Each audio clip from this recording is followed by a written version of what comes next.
জীবনে সবসময় শিখরে পৌঁছতে চায়, অনেক উঁচুতে উঠতে চায়, আর তার জন্য তারা কি না করে, পরিকল্পনা করে, ষড়যন্ত্র করে, প্রার্থনা করতে থাকে, আবার কারোর কাছে সাহায্যও চায়। কিন্তু এত কিছু করা সত্ত্বেও অনেক সময় মানুষ শিখরে পৌঁছতে পারে না। যদি পৌঁছেও যায় তাও খুব তাড়াতাড়ি নিচে নেমে আসে। এর কারণ কি? একটা উদাহরণ দিয়ে বোঝানো যাক। এই হলো ময়ূর পেখম, আর এই হলো পাথর। যদি এই পেখমকে হাওয়ায় ছুড়ে দিই তবে ও উড়তে থাকে, কিন্তু এই পাথর অতি শীঘ্রই মাটিতে নেমে আসে। এর কারণ কি? ভার। এই পাথর হলো ভারী, আর এই শিক্ষাই আমাদের গ্রহণ করতে হবে। ঠিক এইভাবেই যদি আমাদের মন দ্বন্দ্ব আর অহংকার দ্বারা পরিপূর্ণ হয়ে থাকে, তাহলে তা কখনোই শিখরে পৌঁছবে না। পৌঁছে গেলেও খুব শীঘ্রই মাটিতে নেমে আসবে। তাই এই মনকে হালকা করতে শিখুন, অহংকারকে, এই হিংসাকে ত্যাগ করুন। তারপর উঁচুতে উড়ে তো দেখুন কত উঁচুতে উঠতে পারবেন আপনি।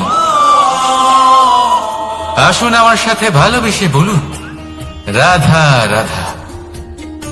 মানুষ এক অত্যন্ত বিচিত্র প্রাণী। পরিকল্পনা করে, ষড়যন্ত্র করে, প্রচেষ্টা করে, কাউকে পরাজিত করার চেষ্টাও করে। সাপকে একটা দড়ি মনে করে হাতে চেপে ধরার চেষ্টা করে, কিন্তু একটা কথা বুঝতেই পারে না, সময়ের এই সাপ এটা হাতে চেপে ধরাই যায় না। আর আপনি যা করবেন তা আবার ফিরে আসবে আপনারই সামনে। দেখুন, এতে কিছুই যায় আসে না যে আপনি কুম্ভকারের পুত্র নাকি কৃষ্ণের পুত্র। যদি আপনি অনুচিত কর্ম করেন তাহলে আপনার সাথেও অনুচিতই হবে। অশুভ কর্ম করলে আপনার সাথেও অশুভই হবে। কুরু বংশ অত্যন্ত মহান বংশ ছিল। এই কুরু বংশ কি হলো তার সাথে? একটা গোটা বংশ বয়ে গেল, কারণ ওনাদের উদ্দেশ্য অশুভ ছিল। অন্যদিকে 5 জন বনবাসী পাণ্ডব মহাভারত বিজয়ী হলেন, কারণ তাদের উদ্দেশ্য শুভ ছিল। তাই মনে রাখবেন, শুভ অগ্নি প্রজ্বলিত করবেন, শুভ তাপ সঞ্চার হবে। অশুভ অগ্নি প্রজ্বলিত করবেন, নরকেই জ্বলতে হবে। তাহলে আসুন আর আমার সাথে ভালোবেসে বলুন, রাধা রাধা। মানুষ জীবনে সবসময় সুখ পেতে চান, কিন্তু এই সুখ এটা আসলে কি? এই সুখের আসল রূপ কি? আমি বলি, সুখের আসলে 2টি রূপ হয়, বাহ্যিক সুখ, আত্মিক সুখ। আর এটা ঠিক তেমনই হয় যেরকম আমাদের শরীরের সাথে জড়িত ছায়া আর আমাদের শরীরের মধ্যে বসবাসকারী আত্মার। যদি ছায়ার কথা ভেবে দেখেন তাহলে বুঝতে পারবেন, আমাদের শোবার সময় ভোরবেলা এই ছায়া অনেক বড় হয়ে যায়। যখন এই সূর্য মাথার উপরে চলে আসে, তার তাপ বেড়ে যায়, তখন এই ছায়া ছোট হয়ে যায়। আর যেই অন্ধকার নেমে আসে, এই ছায়া আপনার সঙ্গ ত্যাগ করে। এরকমই হয় বাহ্যিক সুখ। আর এবার কথা বলি আমাদের শরীরের মধ্যে বসবাসকারী এই আত্মা। এই আত্মা কখনো আমাদের সঙ্গ ত্যাগ করে না, সব সময় আমাদের সাথে জড়িয়ে থাকে। এরকমই হয় আত্মিক সুখ, যা সব সময় আমাদের সাথে থাকে।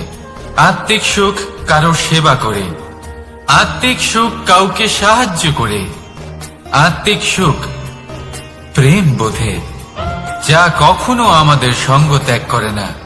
সেখানে বাহ্যিক সুখ, যতক্ষণ আপনি সম্পন্ন কিছু মানুষ এবং সুবিধার সাথে আছে, এই বাহ্যিক সুখ আপনার সাথে থাকবে। সম্পন্নতা চলে গেলে, মানুষজন চলে গেলে, সুখ সুবিধা চলে গেলে, বাহ্যিক সুখও চলে যায়। তাহলে এই আত্মিক সুখ খুঁজে নিন এবং সেই সুখের সাথেই বলুন, রাধা রাধা। আপনি কখনো কোনো সাধারণ পাখি দেখেছেন? যেমন বাবুই। সে কি করে? সে কোনো গাছের ডালে নিজের বাসা বানায়। এবার সেইখানে বাসা বানানো সহজ ব্যাপার, কারণ সামগ্রী আশেপাশেই পাওয়া যায়, কিন্তু সমস্যা হলো আক্রমণ। কোনো সাপ বা অন্য কোনো পশু ওর বাসাতে ওর সন্তানদের ওপর না আক্রমণ করে বসে, এই ভয়ে তার সব সময় থাকে। আর এটা সব থেকে কঠিন ব্যাপার এদের জন্য, নিজের বাসায় নিজের সন্তানদের সুরক্ষা। আর বাজ পাখি, যদি আমরা বাজের কথা বলি তাহলে তারা কি করে? বাজ পাখি কোনো উঁচু পাহাড়ের শিখরে কোনো পাথরের খাঁজে নিজের বাসা তৈরি করে। এবার ওখানে বাসা বানানো একেবারেই সহজ ব্যাপার নয়, কারণ সামগ্রী আশেপাশে পাওয়া যায় না, দূর থেকে নিয়ে আসতে হয়। কিন্তু সেইখানে আক্রমণের ভয়ও কখনোই থাকে না। এইভাবে উচিত রূপে ও নিজের বাসা রক্ষা করতে পারে, নিজের সন্তানদের রক্ষা করতে পারে। এর সারমর্ম হলো এটাই, যদি সমস্যা বড় হয় তাহলে সমাধানও উচ্চমানের হওয়া উচিত। একটা বাজ পাখির মতো ভাবা আরম্ভ করে দিন। জীবনে যে কোনো সমস্যা ছোট মনে হবে। রাধা রাধা। জীবনে এমন কিছু কাজ রয়েছে যা আপনাকে একাই করতে হয়, আর এমন কিছু কাজ রয়েছে যা আপনাকে একসাথে মিলে করতে হয়, একজোট হয়ে, সঙ্গবদ্ধ হয়ে। এবার সঙ্গবদ্ধ বলতে কি বোঝাতে চাইছি? আমি তাদের কথা বলছি না যারা বাস্তবিকভাবে একে অপরের সাথে কাজ করেন। আমি তাদের কথা বলছি যারা একে অপরের থেকে দূরে থেকেও একে অপরকে বিশ্বাস করেন।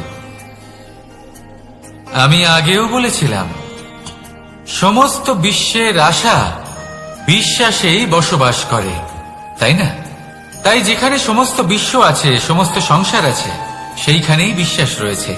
তাই আপনার আশেপাশে এমন দল সঙ্গবদ্ধ করুন যাদের আপনার উপর বিশ্বাস আছে আর যাদেরকে আপনি বিশ্বাস করতে পারেন। তাহলে আসুন আর আমার সাথে ভালোবেসে বলুন, রাধা রাধা। আমরা যে মানুষকে চাই, যাকে আমরা ভালোবাসি, তাকে একটা উপহার অবশ্যই দিতে চাই। এমন এক উপহার যা ওনার ভালো লাগবে, যা শ্রেষ্ঠ হবে, অতি প্রিয় হবে, বহুমূল্য হবে, বা বলতে পারেন মূল্যবান হবে। তাই আমরা কি করি? আমরা বাজারে যাই, তার জন্য স্বর্ণ, আভূষণ, হিরে, মুক্ত এইসব নিয়ে আসি। কিন্তু এটাই কি সর্বশ্রেষ্ঠ উপহার? কখনোই না। সর্বশ্রেষ্ঠ উপহার হলো স্বাধীনতা, তাকে নিজের মনের মতো বাঁচার স্বাধীনতা। যদি আপনি কাউকে স্বাধীনতা না দিতে পারেন, তাহলে সে কোথাও না কোথাও বন্দী হয়ে যায়, তার বিকাশ কোথাও না কোথাও আটকে যায়।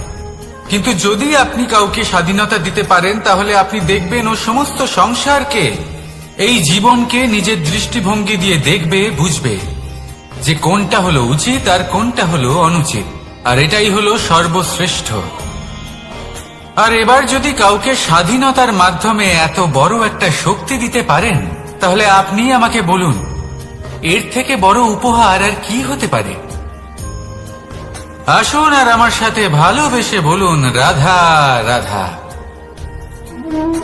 কর্ম, ধর্ম আর কর্তব্য, এই তিনটি একে অপরের সাথে জড়িত। আর অনেক সময় এই তিনটি পালন করতে করতে আমাদের সেই ব্যক্তির সামনে গিয়ে দাঁড়াতে হয়, তার বিরুদ্ধেই যেতে হয়, যাকে আমরা সব থেকে বেশি ভালোবাসি। কিন্তু সেইখানে এই যুদ্ধ কোনো ব্যক্তিগত যুদ্ধ থাকে না, এ হলো কর্ম, ধর্ম আর কর্তব্যের যুদ্ধ। এটা সরল নয়, অত্যন্ত কঠিন হয় তার সম্মুখীন হওয়া যাকে আমরা সব থেকে বেশি সম্মান করি। কিন্তু আমাদের তো আমাদের ধর্মের পথে চলতেই হবে, কারণ আমরা কর্মবদ্ধ, কর্তব্যবদ্ধ, আর এটাই করা উচিত। শুধু এটুকু মনে রাখবেন, যদি আপনার উদ্দেশ্য শুভ হয়, আপনার ভাবনা শুভ হয়, আপনি যদি কর্ম, ধর্ম আর কর্তব্যের পথে অগ্রসর হন, তাহলে এই প্রক্রিয়াতে যদি আপনাকে আপনার আরাধ্যেরও সামনে দাঁড়াতে হয়, তাহলেও আপনার কোনো ক্ষতি হবে না। তাহলে আসুন আর আমার সাথে ভালোবেসে বলুন, রাধা রাধা।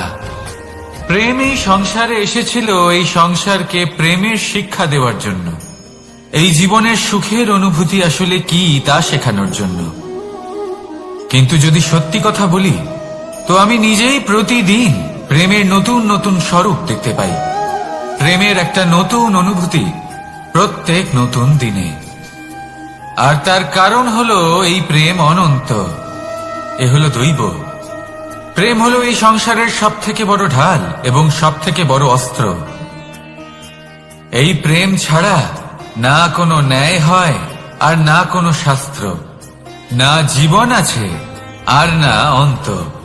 এবার যদি এই প্রেম মনের মধ্যে বাস করতে শুরু করে তাহলে কখনো কোনো সমস্যাই হবে না, আর যদি হয়েও থাকে তাহলে তা স্থায়ী হবে না। এই প্রেম কি না করতে পারে? এই প্রেম সমস্ত সমস্যা মিটিয়ে ফেলতে পারে। আপনার মনের মধ্যে অহংকারকেও বিনাশ করে দিতে পারে। আপনাকে সাক্ষাৎ ঈশ্বরের সাথে দেখা করাতে পারে। তাই প্রেমের দ্বারা প্রয়াস করতে থাকুন। এই সংসারের প্রত্যেক মানুষকে, প্রত্যেক বস্তুকে, প্রত্যেক জীব জন্তুকে ভালোবাসবেন। আর এই প্রেমের দ্বারাই বলুন রাধা রাধা। প্রশান্তি জড়িত নিদ্রা মানুষের জীবনের একটা অত্যন্ত গুরুত্বপূর্ণ সুখ এবং প্রয়োজনীয়তাও। দেখতে গেলে এই সংসারের প্রত্যেক পশু পাখি, প্রত্যেক জীব অবশ্যই নিদ্রা প্রাপ্ত করেন, কিন্তু মানুষ, যার মধ্যে বিচার বিবেচনা করার শক্তি অন্যদের থেকে অনেক বেশি, তার কিন্তু ঘুমের কিছু সমস্যা অবশ্যই হয়। কি বলেন? তাই তো। এবার এর কারণ কি? চিন্তা। এবার চিন্তা আমাদের সবার জীবনে আছে। আমরা সকলে জানি যে চিন্তা কখনো আমাদের সাহায্য করে না, তাও আমাদের জীবনে আছে। কেন? চিন্তার মাধ্যমে কি কখনো কোনো সমস্যার সমাধান হয়েছে? অর্থের চিন্তা করলে কি অর্থ লাভ হয়? ভবিষ্যতের চিন্তা করলে কি ভবিষ্যৎ ঠিক হয়ে যায়? স্বাস্থ্যের চিন্তা করলে কি স্বাস্থ্য নিজে থেকেই ঠিক হয়? হয় না। তাহলে এই সব কিছু থেকে আমাদের একটা ছোট্ট শিক্ষা অবশ্যই লাভ করা উচিত। আপনিও আপনার কাঁধ থেকে চিন্তার এই বোঝা নামিয়ে ফেলুন। আর ইচ্ছে, এই সব ইচ্ছে একত্রিত হয়ে আমাদের মনে চিন্তা উৎপন্ন করে। তাই এই চিন্তাগুলিকে ত্যাগ করুন। প্রকৃতির প্রেমের উপর বিশ্বাস রাখুন। মনে রাখবেন, যিনি চিন্তা মুক্ত হবেন তিনি চিতা মুক্ত হবেন। সুখের নিদ্রা প্রাপ্ত করুন, আর নিদ্রায় যাবার আগে আমার সাথে ভালোবেসে বলুন রাধা রাধা। মহাদেব, সেই দেবতা যিনি মহান, যাকে দেবতাদের দেবতা বলা হয়, যিনি হলেন আমার আরাধ্য। কখনো আপনার মনে এই প্রশ্ন এসেছে যে শিবকেই কেন মহাদেব বলা হয়, অন্য কোনো দেবতাকে কেন বলা হয় না? সেই কারণে, কারণ মহাদেবের মধ্যে, ওনার মধ্যে এমন এক বিশেষ গুণ রয়েছে যা অন্য কারণ নেই। তা হলো নিঃস্বার্থ হয়ে মানুষের সেবা করা। যদি প্রয়োজন পড়ে, যদি সৃষ্টির পথে বিনাশের কালো মেঘ ছেয়ে থাকে, তখন নিজের প্রাণের চিন্তা না করে হলাহল পান করার জন্য প্রস্তুত থাকেন মহাদেব। আর এই অদ্বিতীয় ত্যাগের জন্যই শিবকে মহাদেব বলে ডাকা হয়। এবার যদি কোনো মানুষও নিঃস্বার্থ ভাবনার দ্বারা নিজেকে অর্পণ করে দেয় এই জগতের কল্যাণের জন্য, মানুষের সেবার জন্য, তাহলে তিনিও মহাপুরুষ, মহামানব হতে পারেন। যদি কেউ অভুক্ত থাকেন তাহলে নিজের থালা থেকে অর্ধেক খাবার তাকে দিয়ে দিন। যদি কেউ অসুস্থ হন তাহলে তাকে সেবা করার, চিকিৎসা করার চেষ্টা করুন। এই জীবন শুধু নিজের জন্য নয়, অন্যদের প্রতি, সমস্ত সংসারের প্রতি উৎসর্গ করুন। যদি এইসব মানুষ শিখে যান তাহলে তিনি মহাদেবের পথে অগ্রসর হতে পারেন। যদি মানুষ নিঃস্বার্থ ভাবনার দ্বারা এই সংসারের সেবা করতে শিখে যান তাহলে তিনি নিশ্চিত রূপে মহামানব অবশ্যই হতে পারবেন। আসুন আমার সাথে ভালোবেসে বলুন রাধা রাধা। স্বর্ণ, হিরে, মুক্ত, মানিক, এই সব কিছুকে আগে পাথর বলা হতো। তাহলে এমন কি হলো যে এদের রত্ন বলা হয়? আর রত্ন তা বাস্তবে আসলে কি? এটা হলো সেই পাথর যাকে আগে আগুনের তাপ সহ্য করতে হয়েছে, পরখ করা হয়েছে, যাচাই করা হয়েছে, এদের কাটার চেষ্টা করা হয়েছে, কিন্তু তারা কখনোই নষ্ট হয়নি, বরং তারা আরো উদ্ভাসিত হয়েছে, আরো উজ্জ্বল হয়েছে, এই সংসারে আরো প্রকাশ ছড়িয়ে দিয়েছে। সেই জন্য এরা হলো এত অমূল্য, সেই জন্য এরা হলো বহুমূল্য, সেই জন্য এদের রত্ন বলা হয়। এবার মানুষের কাছেও এই নির্বাচনের অধিকার রয়েছে যে আমরা শুধু পাথর হয়ে থাকব নাকি রত্ন হয়ে থাকব। কিভাবে? আমাদের জীবনেও অনেক সমস্যা রয়েছে, বাধা আছে, বিপত্তি আছে। আমরা সেই বাধার তাপে উত্তপ্ত হই, এই সমস্যা আমাদের কাটার চেষ্টা করে। অনেক মানুষ বিভিন্ন পরিস্থিতি আমাদের ভাঙার চেষ্টা করে, কিন্তু আমাদের নষ্ট হলে চলবে না। যেভাবে এই রত্ন সমস্যার সম্মুখীন হয়ে পাথর থেকে রত্ন হয়েছে, সেইভাবেই আমাদেরও আমাদের সমস্যার সম্মুখীন হয়ে রত্ন হয়ে উঠতে হবে, এই সংসারে প্রকাশের স্রোত হয়ে উঠতে হবে। তাহলে এটাই করুন আর আমার সাথে ভালোবেসে বলুন, রাধা রাধা। সংসারে সব থেকে বড় শক্তি আসলে কি? কেউ বলবেন শারীরিক শক্তি, কেউ বলবেন অস্ত্রের শক্তি, কেউ বলবেন জ্ঞানের শক্তি। ঠিক আছে, কিন্তু যদি আমি বলি সংসারের সব থেকে বড় শক্তি হল শক্তি কোনো এক তথ্যের, আগে হ্যাঁ, তথ্য। এই তথ্য নিজেই কিন্তু খুব শক্তিশালী, অত্যন্ত শক্তিশালী অস্ত্র হল এই তথ্য। আর সত্যি বলতে অনুচিত তথ্যের থেকে অনেক বেশি ঘাতক হল অসম্পূর্ণ তথ্য। যেরকম আজ শাম্ব রুক্মির সাথে করেছে, ওকে অসম্পূর্ণ তথ্য দিয়েছে, তার ফলে বিনাশ হল। যদি এইভাবেই আপনার কাছেও কোনো অসম্পূর্ণ তথ্য আসে, আর যদি আপনি তা পরখ না করে দেখেন, যাচাই না করে দেখেন, আর নিজের কর্ম করেন, তাহলে উত্থানের বদলে আপনি পতনের সম্মুখীন হবেন, বিকাশের বদলে আপনার বিনাশ হয়ে যাবে। মনে রাখবেন একটা অত্যন্ত গুরুত্বপূর্ণ কথা, সঠিক তথ্য পাওয়া সঠিক তথ্য দেওয়ার থেকে অনেক বেশি গুরুত্বপূর্ণ। আশা করি এই কথা আপনি বুঝেছেন। জীবনে যখনই কোনো তথ্য আপনি পাবেন, সেই বিষয়ে ভেবে দেখুন, পরখ করে দেখুন, যাচাই করুন, তারপর নিজের কর্ম করুন। আর আমার সাথে ভালোবেসে বলুন, রাধা রাধা। ধর্ম এবং প্রেম, এই দুই হলো একই মুদ্রার দুই পিঠ।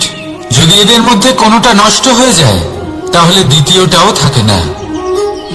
কখনো ভেবেছেন এমন কেন হয়? তার জন্য আগে আপনাকে বুঝতে হবে যে ধর্ম আসলে কি।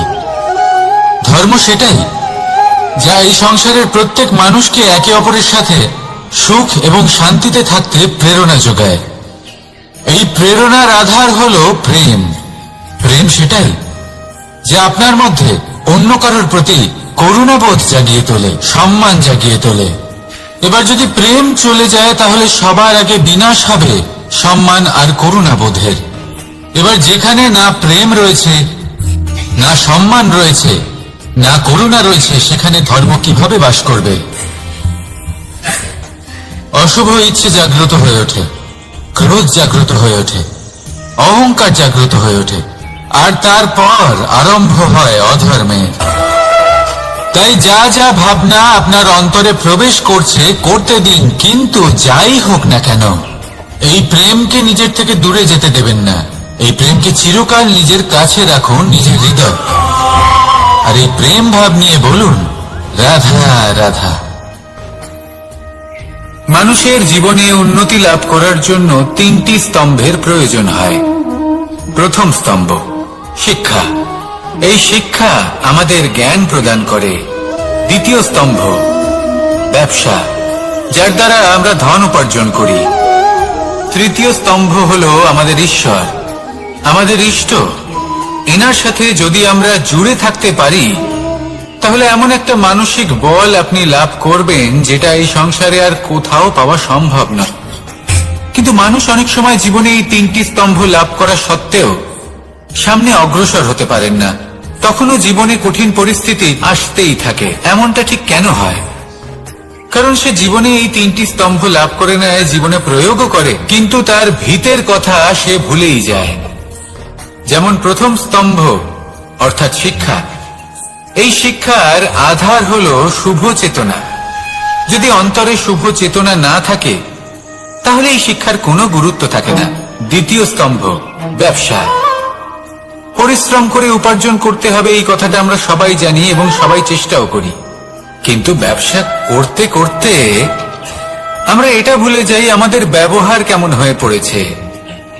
এই ব্যবহার যদি শুভ হয় তাহলে আমাদের উপার্জন আস্তে আস্তে একটা স্থির জায়গায় এসে পৌঁছবে। এবং তৃতীয় স্তম্ভ আমাদের ভগবান। যদি ওনার স্মরণে আপনি যেতে চান তাহলে তার পূর্বে নিজের মা বাবাকে সেবা করুন, তাদের যত্ন করুন, তাদেরকে ভালোবাসুন, কারণ ওনারাই হলেন এই সংসারে আপনার সবথেকে বড় ইষ্ট। তাহলে 3 স্তম্ভের সাথে সাথে তাদের আধারকেও নিজের জীবনে প্রাধান্য দিন। কোনো সমস্যা আসবে না, জীবনে একের পর এক উন্নতি করবেন এবং এই মন প্রসন্ন হয়ে বলবে রাধা রাধা। সুখ, দুঃখ এবং শক্তি, এই 3 হলো এই সংসারের ত্রিদেবের মতো।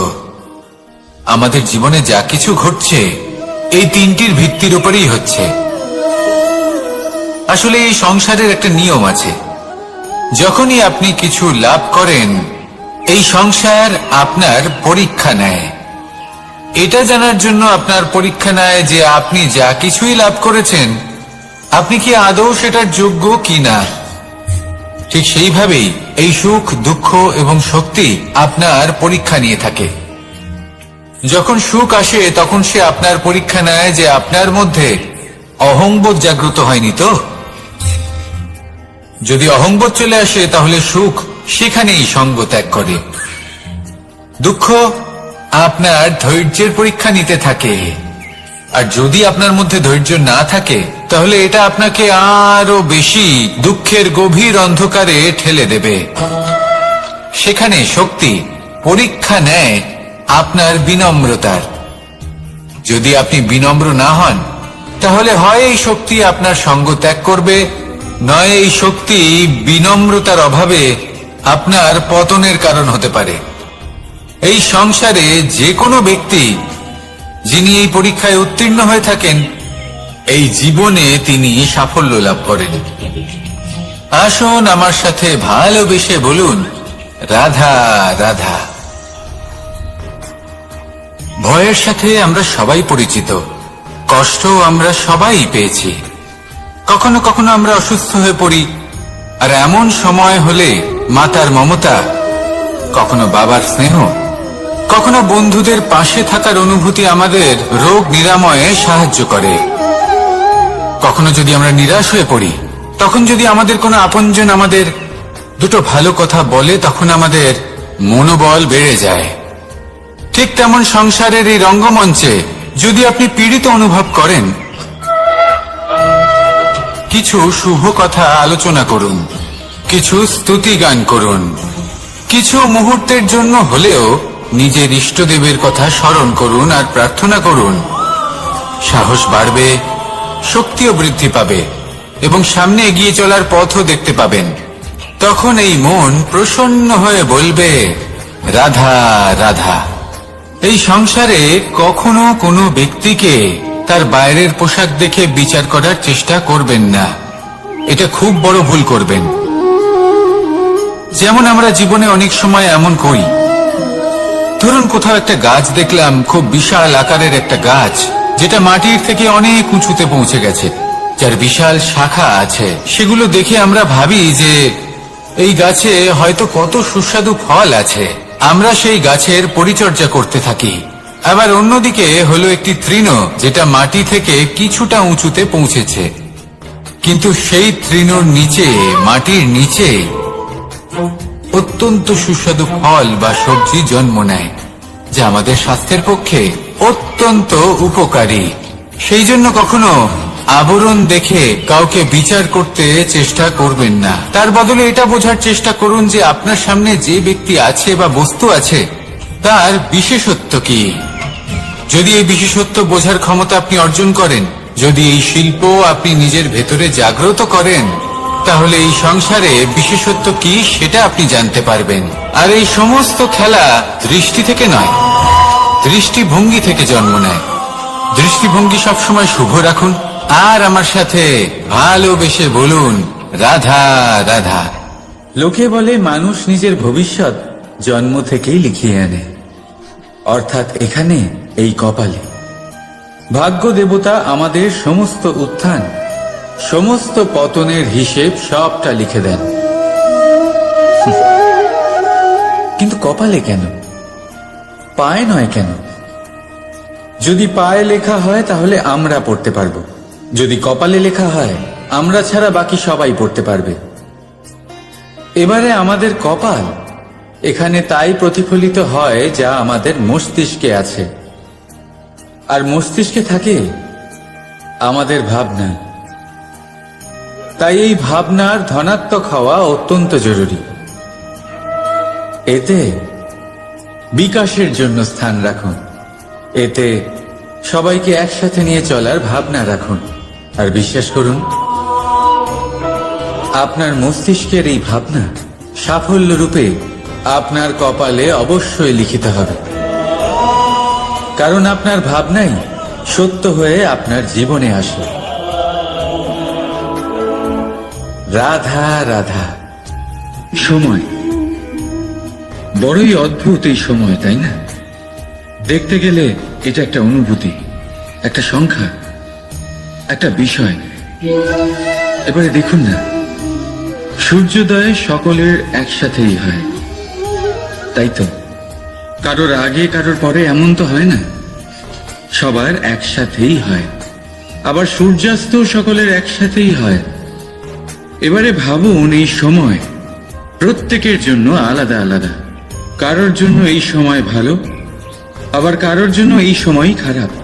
এক্ষুনি এই মুহূর্তে কারোর মুখে সফলতার আলো রয়েছে, আবার কারোর মুখে অসফলতার নিরাশা। এটা কেন? কেন এই সময় কারোর জন্য শ্রেষ্ঠ, আবার কেন তা কাউকে নিরাশ করে? এটার উত্তর হলো আপনার চিন্তা, আপনার কর্ম। যেমন আপনার চিন্তাধারা তেমন আপনার কর্ম, আর তেমনই হবে আপনার এই সময়। আপনি জীবনে সুখ তখনই পাবেন যখন আপনি কারোর মুখে আশার আলো এনে দেবেন। আপনি আনন্দ তখনই পাবেন যখন আপনি কাউকে খুশি করবেন। হ্যাঁ, এটা ঠিক যে কাউকে খুশি করা সবসময় আপনার হাতে নেই, কিন্তু আপনার হাতে এটা অবশ্যই আছে যে আপনি কাউকে দুঃখ না দেন, কাউকে নিরাশ না করেন। আর কোনো ব্যক্তিকে দুঃখ না দেওয়ার এই চেষ্টাও আপনার কর্মই বটে। আর এই শুভ কর্মের ফল আপনাকে প্রকৃতি অবশ্যই দেবে। তাই মনে রাখবেন, ভালো সময় তারই আসে যে কখনো কারোর খারাপ চায়নি। রাধা রাধা। লোকে আমাকে সবসময় জিজ্ঞেস করে যে কানাই, এখন তুমি বড় হয়ে গেছো, এই বাচ্চাদের সাথে থেকে তুমি সবসময় দুষ্টুমি করো কেন? তুমি বড় হয়ে গেছো, বড়দের মতো থাকো। বেশিরভাগ লোকে এটা বুঝতে পারে না, ভাবে উনি তো ভগবান, ভগবানের মতো গম্ভীর নয় কেন? এবারে আমি কি করে বোঝাবো সবাইকে যে আমার ভগবান হওয়ার পিছনে যে সবচেয়ে বড় রহস্য, তা হলো এই বাচ্চারাই। আমার শক্তি কোথা থেকে আসে? সমস্ত সমস্যার সমাধান করার শক্তি এই বাচ্চাদের থেকেই তো আসে। জীবনে বাঁচার শক্তি, সংসারকে প্রেম শেখাবার শক্তি এই বাচ্চাদের থেকেই আসে।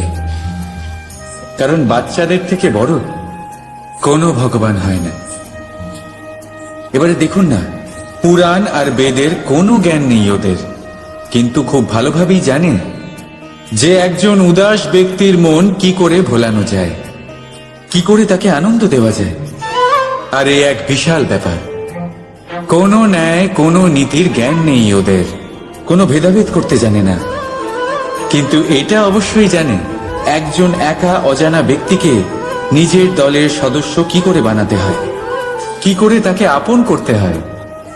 আর এক বড় ব্যাপার, এই বাচ্চাদের থেকে অনেক কিছু শেখার আছে। তাই আপনারাও নিজেদের জীবনে গম্ভীর হওয়ার চেষ্টা কখনোই করবেন না। আর যদি করেন তাহলে এই সংসার খুবই নিরস লাগবে আপনার। আপনিও বাচ্চাদের মতো নিষ্পাপ থাকুন আর নিজেকে আনন্দে রাখুন। লাভ আর ক্ষতির ঊর্ধ্বে গিয়ে সম্পর্ককে দেখুন। জ্ঞান অর্জন করার পরিবর্তে ভালোবেসে সম্পর্ক পালন করুন। আপনি নিজেই বুঝে যাবেন যে এই সংসার কতটা সুন্দর। রাধা রাধা। মানুষ জন্ম নেয়, আর জন্ম নিলেই তার জীবনযাত্রা শুরু হয়ে যায়। তারপর সে পরিশ্রম করে, লড়াই করে, আর সে তার ফল অবশ্যই পায়। সেই নিজের জীবনযাত্রা নিজেই সাজায়। তার জীবনে ভয় ততক্ষণ প্রবেশ করে না যতক্ষণ না সে জীবনে কিছু অর্জন করে। একবার সে কিছু পেয়ে গেলে তারপরে সেটা হারিয়ে যাওয়ার ভয় মনের মধ্যে জন্ম নেয়। তারপর সে ভাগ্য, জ্যোতিষ, ভবিষ্যৎ এইসব দেখতে ব্যস্ত হয়ে পড়ে। আমি আপনাকে একটা প্রশ্ন করছি, আপনি যখন এই সংসারে এসেছিলেন কি নিয়ে এসেছিলেন যে আপনি হারাবেন? কিছুই না। আপনার বশে আপনার জীবনের সেই মুহূর্তই আছে যা আপনার হাতে আছে, অন্য কিছুই নয়। আপনার হাতে আছে আপনার কর্ম। যে জীবনে দুর্ভাগ্যে হতাশ হয় না, যে অসফলতার জন্য ভেঙে পড়ে না, সেই এই জীবনে বিজয়ী হয়। বলুন, যখন আপনার জীবনে কিছুই ছিল না কি করেছিলেন? পরিশ্রম করেছিলেন, লড়াই করেছিলেন, আর সেই সব কিছু পেয়েছেন যা পেতে চেয়েছিলেন। তাহলে আজ সব পাওয়ার পর ভয় কিসের? সেই সব জিনিস কি আপনাকে পরিশ্রম করার থেকে আটকায়? না। সেই জন্য নিজের হাতের রেখায় কখনো নিজের পথ খুঁজবেন না, কারণ এই সংসারে যাদের হাতই নেই তারাও নিশ্চিতভাবে তাদের নিজের পথ নিজেই বানিয়ে নেয়। তাহলে আপনার কি নিয়ে চিন্তা? রাধা রাধা।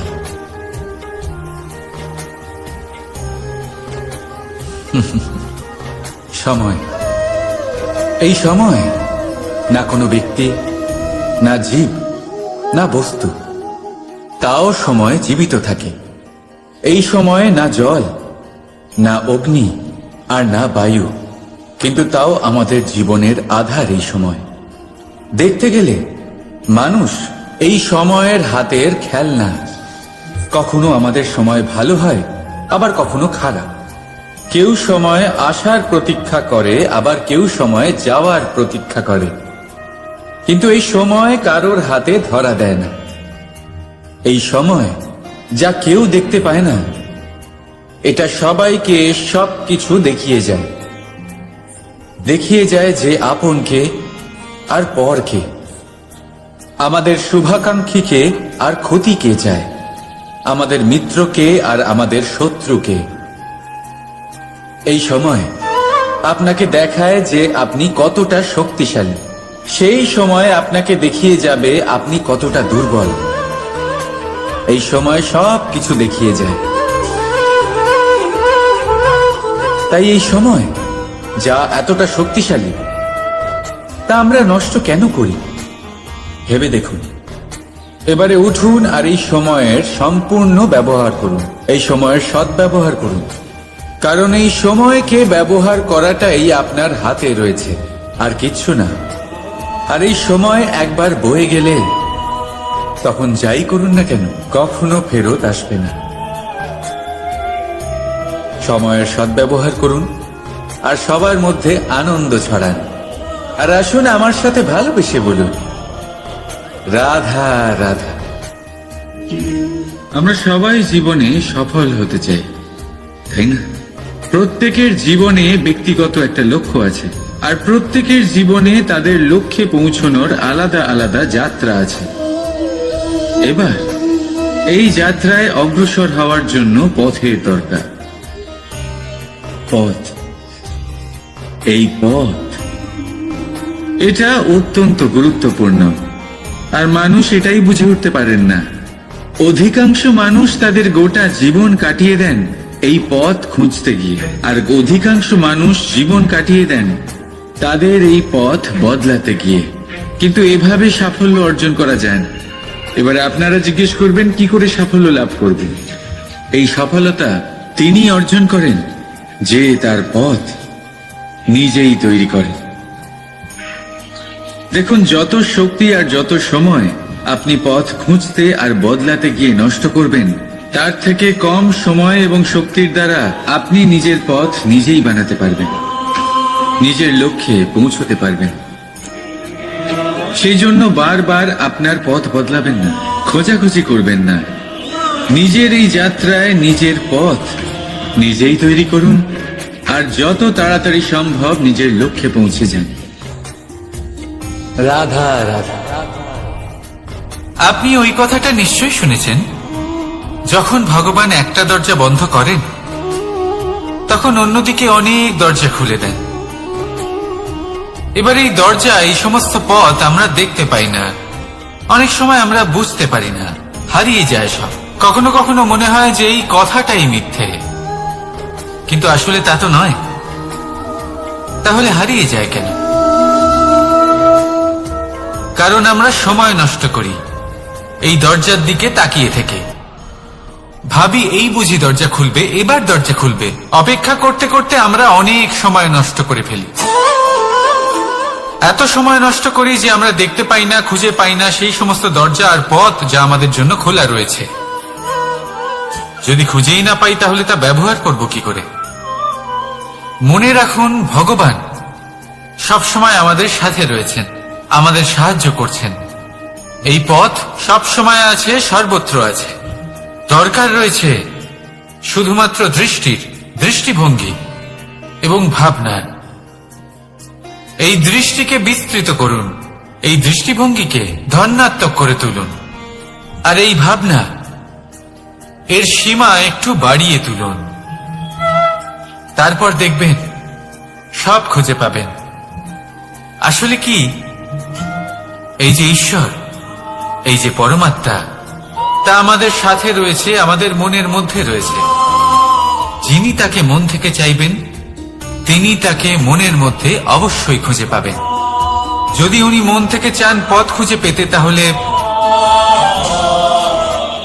তিনি অবশ্যই পথ খুঁজে পাবেন। তাহলে আসুন আমার সাথে ভালোবেসে বলুন, রাধা রাধা। ধর্ম,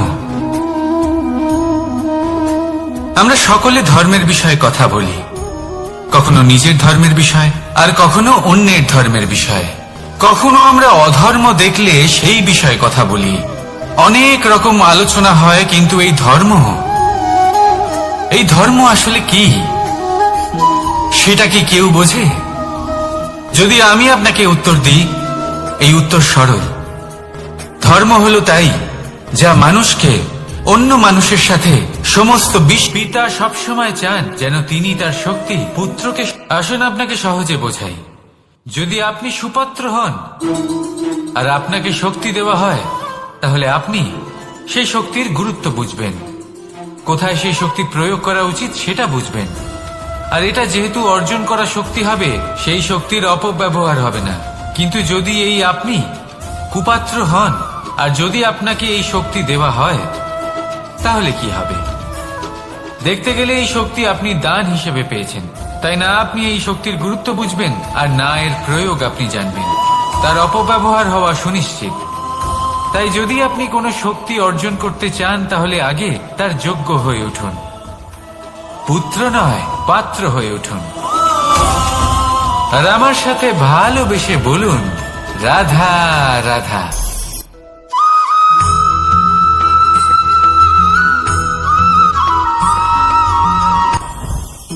জীবনে কিছু শেখা অত্যন্ত গুরুত্বপূর্ণ।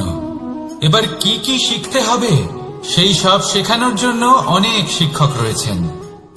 কিন্তু কি শিখবেন না আর কি করবেন না, এটা আমাদের নিজের অভিজ্ঞতা দিয়ে শিখতে হয়।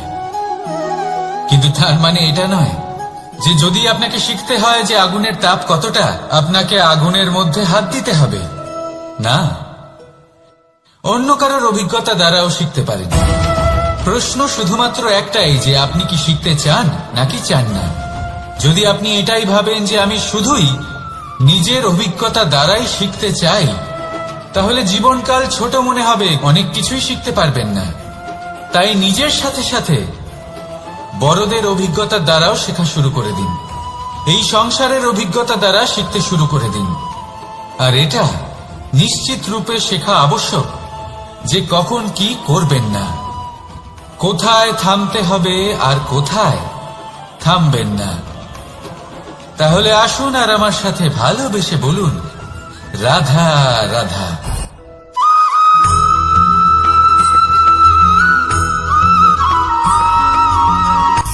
সূচের শেষে একটি ছিদ্র থাকে যার দ্বারা আমরা এই সুতো পরাতে পারি, আর তারপর সূচের সাহায্যে এই সুতো দিয়ে বস্ত্র সেলাই করা যায়। কিন্তু যদি সুতোটা সোজা করে ধরা না হয় তাহলে সূচে কখনো এই সুতো পরানোই সম্ভব নয়। যদি এতে কোনো গিঁট পড়ে তখন তা কখনোই এই ছিদ্র দ্বারা প্রবেশ করা সম্ভব নয়। ঠিক এইভাবেই যদি আপনি কারোর জীবনে প্রবেশ করতে চান, কারোর অন্তরে প্রবেশ করতে চান, তাহলে আপনাকেও সহজ থাকতে হবে। এতে কোনো গিঁট থাকলে চলবে না, অর্থাৎ মনে যাতে কোনো মালিন্য না থাকে, যেন কোনো কুচিন্তা না থাকে। যদি এসব থাকে তাহলে আপনি কখনো কারোর জীবনে প্রবেশ করতে পারবেন না। আর যদি কোনোভাবে আপনি প্রবেশ করেও যান তাহলে তার মনে ঘর করতে পারবেন না। নিজেকে এই সুতোর মতন করে তুলুন, সহজ। মনে যেন কোনো কুচিন্তা না থাকে, সবার প্রতি যেন সদ্ভাবনা থাকে, শুভ চিন্তা থাকে। এমনটা করতে থাকুন। এমন একটা দিন আসবে যেদিন এই সমস্ত সংসারের ব্যক্তির মনে আপনি বাস করবেন, আর তখন এই মন প্রসন্ন হয়ে বলবে, রাধা রাধা।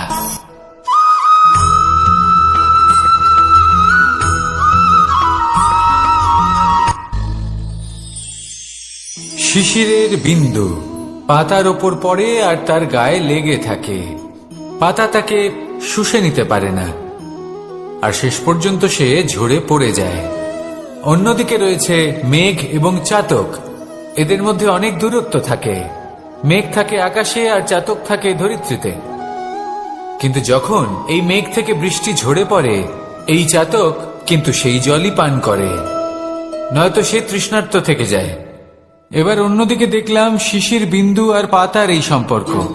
এরা খুব কাছাকাছি থাকে, ঘনিষ্ঠও থাকে। অন্যদিকে রয়েছে মেঘ এবং চাতকের সম্পর্ক, যাদের মধ্যে অনেক দূরত্ব থাকা সত্ত্বেও তারা খুব ঘনিষ্ঠ, তাই না? এই সারমর্ম খুব সরল। এই নৈকট্য, এই দূরত্ব, তা আপনার সম্পর্কে প্রভাব কিছুতেই ফেলতে পারে না।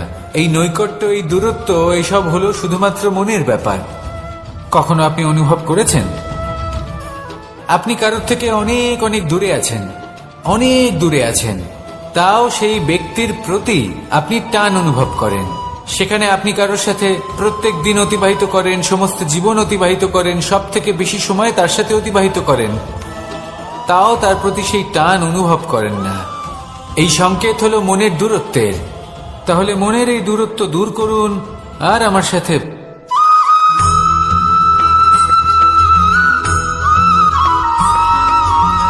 এই সংসারে সব থেকে বড় ব্যক্তি কে? আপনি বলবেন, এই কেমন ধরনের প্রশ্ন? কিন্তু এটা হলো সব থেকে উচিত প্রশ্ন। কেউ এর উত্তর দেবে যে সেই মহাপ্রতাপী রাজা, তিনি হলেন সব থেকে বড় ব্যক্তি, সেই বড় রাজনীতিবিদ, তিনিই সব থেকে বড় ব্যক্তি। আমি আপনাকে জানাই যে সংসারের সব থেকে বড় ব্যক্তি হলেন তিনি, যার সাথে দেখা করলে আপনি নিজেকে ছোট মনে করবেন না। কোন ব্যক্তি যিনি সব থেকে বেশি শক্তিশালী, আপনি যদি তার সামনে যান তাহলে উনি আপনার অন্তরের শক্তিকে বাইরে বের করে আনবে, আপনার অন্তরের লুকিয়ে থাকা শক্তিকে জাগ্রত করতে প্রেরণা প্রদান করবে। তিনি হলেন বড় ব্যক্তি, তিনি হলেন মহান ব্যক্তি। তিনি নন যিনি নিজের বল এবং ঐশ্বর্য দ্বারা আপনাকে তার সামনে ছোট প্রমাণ করবেন। এবং সেই জন্য মহাদেব আমার আরাধ্য হলেন আমার খুব প্রিয়। কারণ রাজা হোক বা ফকির, কেউ যদি ওনার সামনে যান তাহলে সে নিজেকে ছোট মনে করেন না। আপনিও যদি জীবনে অনেক বড় হতে চান তাহলে কাউকে কখনো নিজেকে ছোট মনে করতে দেবেন না। তার অন্তরে বড় হয়ে ওঠার প্রেরণা প্রদান করুন। আসুন আমার সাথে ভালোবেসে বলুন, রাধা রাধা।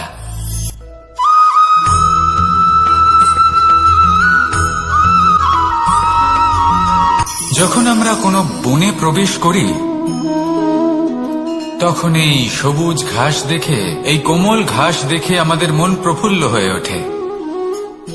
ভিন্ন ভিন্ন প্রজাতির ফুল, ভিন্ন ভিন্ন রঙের ফুল দেখে এই মন আনন্দে ভরে ওঠে।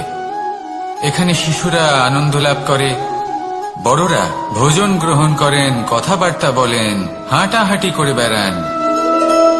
এবার ভেবে দেখুন, যখন এই উপবনের নির্মাণ হয়েছিল সেই সময় যদি এই মাটিকে সঠিকভাবে খনন না করা হতো, যদি তাতে সঠিকভাবে বীজ রোপণ না করা হতো, যদি কোনো সংঘর্ষ না হতো, পরিশ্রম না করা হতো, যদি চলতে চলতে পায়ে কাঁটা না বিঁধে যেত, তাহলে এই সুন্দর বন দেখে আমরা কি এই আনন্দ লাভ করতে পারতাম?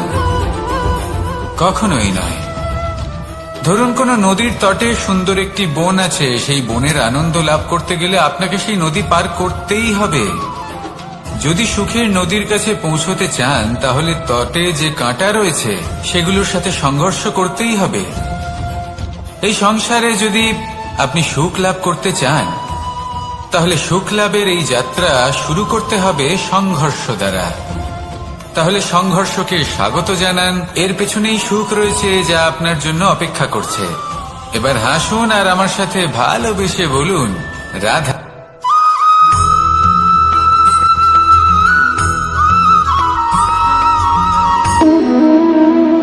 সম্পর্ক হলো আমাদের জীবনের একটি আধার। কিছু সম্পর্ক এমন যা আমরা জন্মসূত্রে লাভ করি, যেমন পরিবার, মা, বাবা। কিছু সম্পর্ক আছে যা আমরা জীবনে অর্জন করে থাকি, তা সে প্রেমের হোক, স্নেহের হোক বা বন্ধুত্বের। এই সকল সম্পর্ক লাভ করার বা গড়ে তোলার 5টি ধাপ রয়েছে। প্রথম ধাপ, কোনো ব্যক্তির সাথে আলাপ হওয়া, তার সাথে কথা বলা বা তাকে দেখা। দ্বিতীয় ধাপ, সে ব্যক্তিকে আমাদের ভালো লাগা। তৃতীয় ধাপ,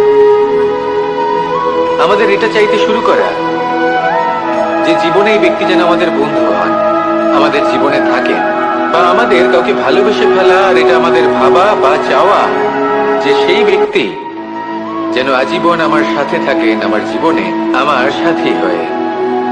চতুর্থ ধাপ, লাভ করা। এবার এই ধাপটি অনেক মানুষের পক্ষেই খুবই সরল হয়, বড়ই সরলভাবে নিজেদের সঙ্গীকে লাভ করে থাকে। কিছু মানুষের জন্য এই ধাপ অত্যন্ত কঠিন হয়ে থাকে। অনেক প্রতিকূল পরিস্থিতির উপর জয়লাভ করে তারা সঙ্গীকে লাভ করেন, কিন্তু লাভ অবশ্যই করেন।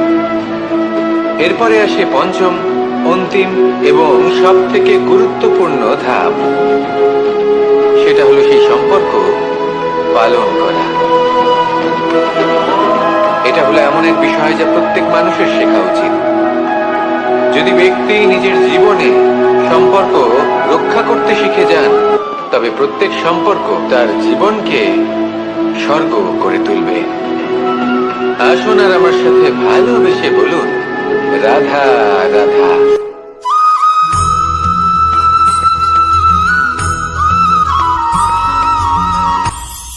এটা হলো ধান গাছ। এর থেকে যে চাল উৎপন্ন হয় তা মানুষ গ্রহণ করেন। আর এটা কি? এ হলো জংলি ঘাস। একবার ভেবে দেখুন, যদি এই জংলি ঘাস ধান গাছের আশেপাশে থাকে তাহলে কি হবে? ধান উৎপন্ন হতে পারবে? তা উৎকৃষ্ট হতে পারবে? আমরা কি তা গ্রহণ করতে পারবো? কখনোই নয়। এই জংলি ঘাস ধানকে নষ্ট করে দেবে, কিন্তু নিজে জীবিত থাকবে। এটাই হলো আজকের শিক্ষা। এই সংসারে যদি আপনি নীতির পথে চলতে চান, উচিত কর্ম করতে চান, সংসারকে সেবা করতে চান, তাহলে জংলি ঘাসের মতো ব্যক্তিদের থেকে সবসময় দূরে থাকতে হবে। সেই ব্যক্তি যারা দুর্নীতি এবং মিথ্যা দ্বারা পরিপূর্ণ, যাদের ব্যবহার অশুভ, যাদের অনেক অশুভ গুণ রয়েছে, তারা সঠিক নয়। সেই সকল ব্যক্তি যাদের চরিত্র অত্যন্ত দুষ্ট হয়, তারা হয় শুভ চরিত্রের ব্যক্তিকে একদম নষ্ট করে দেয়, নয় নিজের মতো বানিয়ে তোলে। তাই যদি আপনি নীতির পথে চলতে চান, এই সংসারের জন্য শুভ কর্ম করতে চান, তাহলে সেই সঙ্গ লাভ করুন যে সঙ্গ জ্ঞানে পরিপূর্ণ, যাদের মধ্যে অনেক গুণ আছে, যাদের থেকে প্রতিদিন কিছু শিখতে পারবেন। এমন ব্যক্তির সাথে জীবন অতিবাহিত করুন, দুরাচারীদের থেকে দূরে থাকুন। তবেই এই মন প্রসন্ন হয়ে বলবে, রাধা রাধা।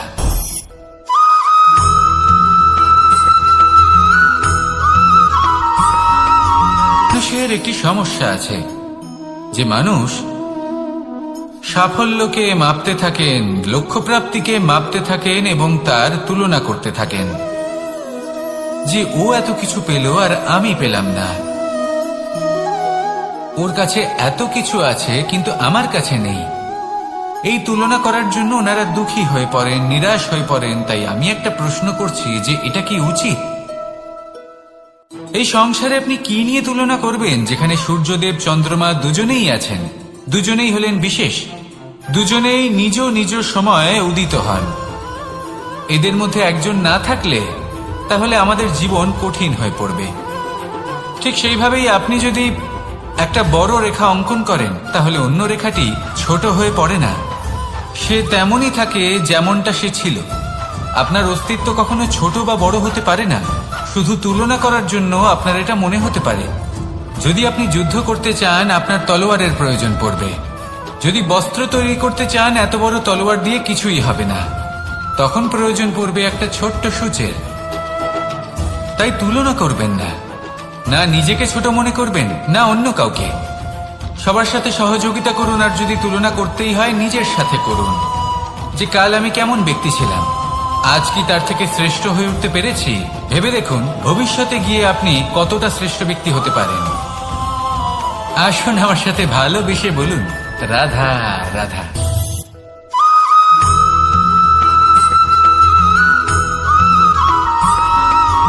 ফিরে আসছিলেন এবং তাদের ফেরার পথে হঠাৎ করে কোথাও থেকে একটি বাছুর চলে এলো।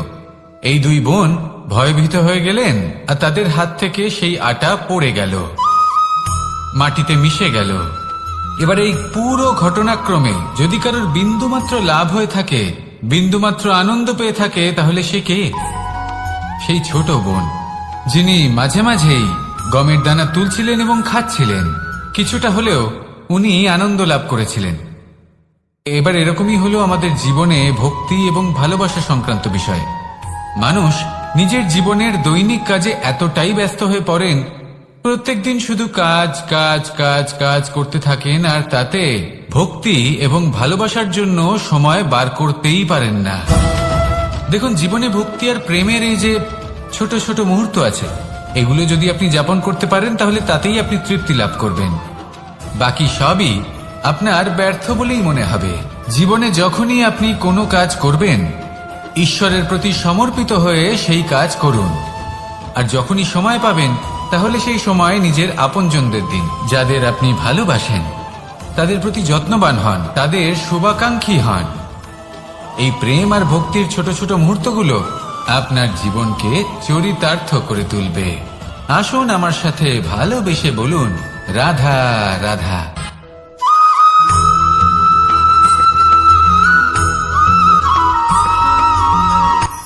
এই সংসারে সাফল্য লাভ করার জন্য জ্ঞানের প্রয়োজন হয়, পরিশ্রমের প্রয়োজন হয়, দৃঢ় নিষ্ঠার প্রয়োজন হয়, নিরন্তর চেষ্টা করা প্রয়োজনীয়। কিন্তু আরো কিছু আছে যা অত্যন্ত প্রয়োজনীয় এবং গুরুত্বপূর্ণ। তা হলো ভালো বন্ধু।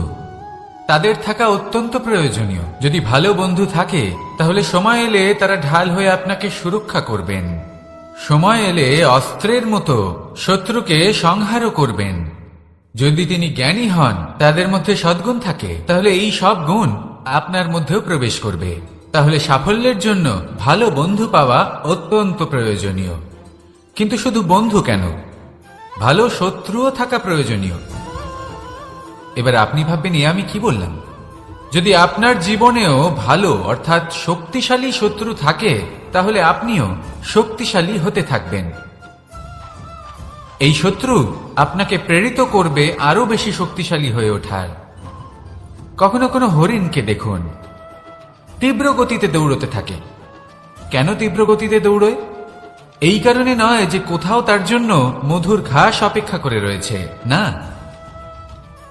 সে এই কারণে তীব্র গতিতে দৌড়য় কারণ সেটা না করলে তার পেছনে একটি সিংহ আছে যে ওকে নিজের ভোজন করে ফেলবে।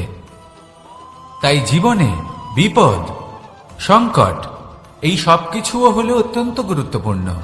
তার সম্মুখীন হতে শিখুন আর আমার সাথে ভালোবেসে বলুন, রাধা রাধা।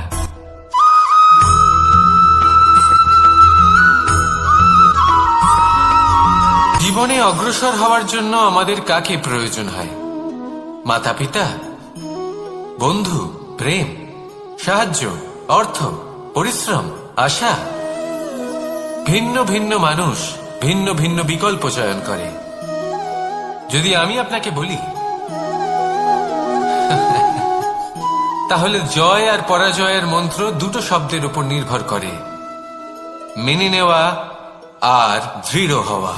যদি মেনে নেন তাহলে হেরে যাবেন, যদি দৃঢ় হন তাহলে নিশ্চিত রূপে জয়ী হবেন। যদি কখনো আপনি ক্লান্ত হয়ে ওঠেন, আপনি দুঃখী হন, পুরোপুরি ভেঙে পড়েছেন, তখন মেনে নেবেন না যে আপনি ভেঙে পড়েছেন, নয়তো হেরে যাবেন। তখন উল্টে স্থির করবেন যে যাই হয়ে যাক না কেন আমি জয়ী হবই। আর আপনি দেখবেন যে জয় নিশ্চিত রূপে আপনার কাছেই আসবে। তাহলে এই কথা মনে রাখবেন আর আমার সাথে ভালোবেসে বলবেন, রাধা রাধা।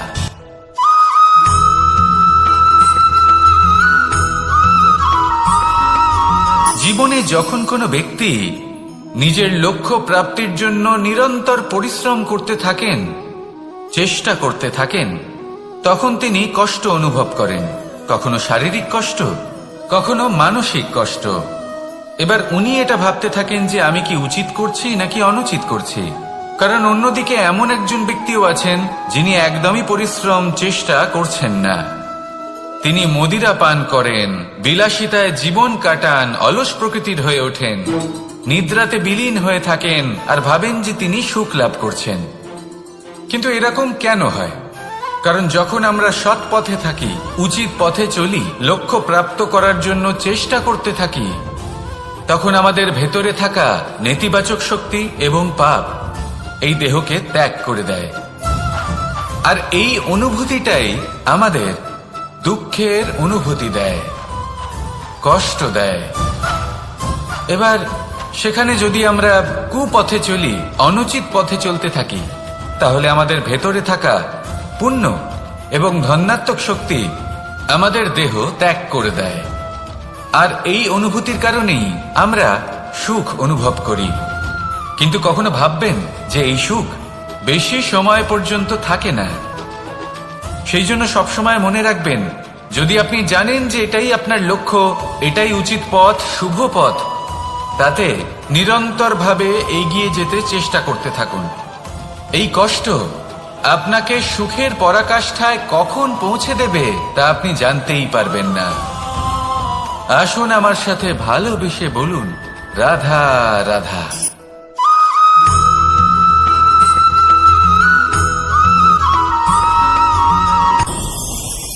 ভয়ের সাথে আমরা সবাই পরিচিত, কষ্টও আমরা সবাই পেয়েছি। কখনো কখনো আমরা অসুস্থ হয়ে পড়ি, আর এমন সময় হলে মাতার মমতা, কখনো বাবার স্নেহ, কখনো বোন। আপনি আপনার লক্ষ্য অবশ্যই খুঁজে পাবেন, আর তার সাথে নিজের অন্তরের যে মালিন্য রয়েছে তা আপনি নিজেই নিজের থেকে দূরে করে দেবেন। তাহলে আসুন আর আমার সাথে ভালোবেসে বলুন, রাধা রাধা।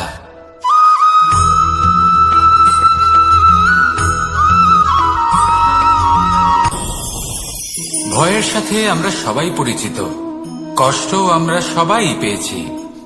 কখনো কখনো আমরা অসুস্থ হয়ে পড়ি, আর এমন সময় হলে মাতার মমতা, কখনো বাবার স্নেহ, কখনো বন্ধুদের পাশে থাকার অনুভূতি আমাদের রোগ নিরাময়ে সাহায্য করে।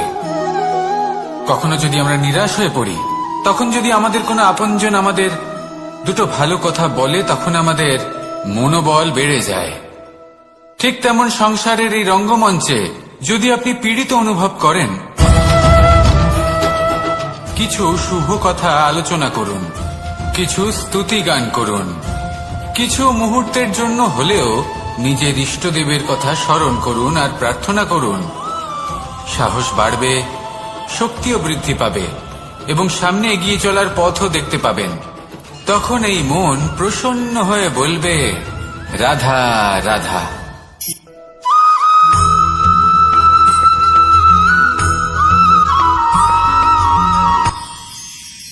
মানুষ তার জীবনে দুই ধরনের পরিস্থিতিকে খুব ভয় পায়। এক, কোনো কারণবশত কারোর সামনে নত হওয়া।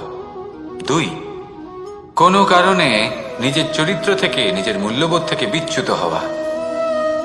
এবার কেন হয় এরকম যে কথায় কথায় কারোর সামনে নত হতে হয়? কেন বারংবার নিজের চরিত্র থেকে চ্যুত হতে হয়? এরকম কেন হয়? এটা তখনই হয় যখন আমাদের শিক্ষা এবং মূল্যবোধের অভাব থাকে।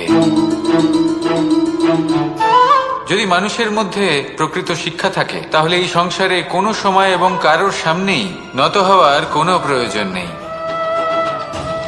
যদি মানুষের মধ্যে মূল্যবোধ থাকে তাহলে তাকে নিজের মূল্যবোধ বা চরিত্র থেকে বিচ্যুত হতে হয় না, তা সে যাই হয়ে যাক না কেন। কোনো বালককে যদি জন্ম থেকেই সুশিক্ষার অধিকারী করা হয়, শিক্ষিত করা হয়, মূল্যবোধের অধিকারী করা হয়, তবে সে এই সংসারে এমন কর্ম করবে যাতে সে নিজেকে, নিজের পরিবারকে, সমগ্র সমাজকে গর্বিত করতে পারে। শিক্ষা লাভ করুন, মূল্যবোধ লাভ করুন এবং আমার সাথে ভালোবেসে বলুন, রাধা রাধা।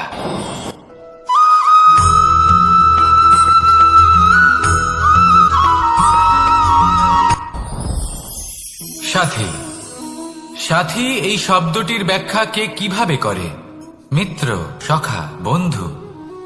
কিন্তু অর্থ একটাই, তিনি যিনি আপনার সঙ্গী হন আর তিনি যার সাথী আপনি হন। এবার সব থেকে বড় প্রশ্ন হলো এটাই যে তিনি কে হতে পারেন যাকে আপনি আপনার সাথী বলে মেনে নিতে পারেন, নিজের সখা, নিজের মিত্র, নিজের বন্ধু মেনে নিতে পারেন। আপনার সাথী হলেন তিনি যিনি দুঃখের সময় আপনার পাশে থাকবেন, আপনার হাত ধরে থাকবেন। আপনার সাথী হলেন তিনি যার হাত আপনি নিজের সুখের দিনে ধরে থাকবেন। সেই সাথীরই হাত ধরুন যিনি দুঃখে সবসময় আপনাকে সাহায্য করার জন্য তৎপর হয়ে থাকেন, আপনার পাশে থাকেন, আর যাকে সুখের দিনে আপনি আপনার সাথে রাখতে পারেন। আর যখন আপনার সাথে আপনার এই সাথী থাকবে তখন আপনি এটা বুঝবেন যে যখন জীবনে দুঃখ আসে তখন এই দুঃখ কমে যায়, সবার মধ্যে ভাগ হয়ে যায়। আর যদি তখন সুখ আসে তাহলে সেটা সবার উপস্থিতিতে আরো বেড়ে যায়। এটাই হলো প্রেম, এটাই হলো ভালোবাসা, এটাই হলো সঙ্গ। যেমন সম্পর্ক আমার আর রাধার মাঝে। তাহলে আসুন আর আমার সাথে ভালোবেসে বলুন, রাধা রাধা।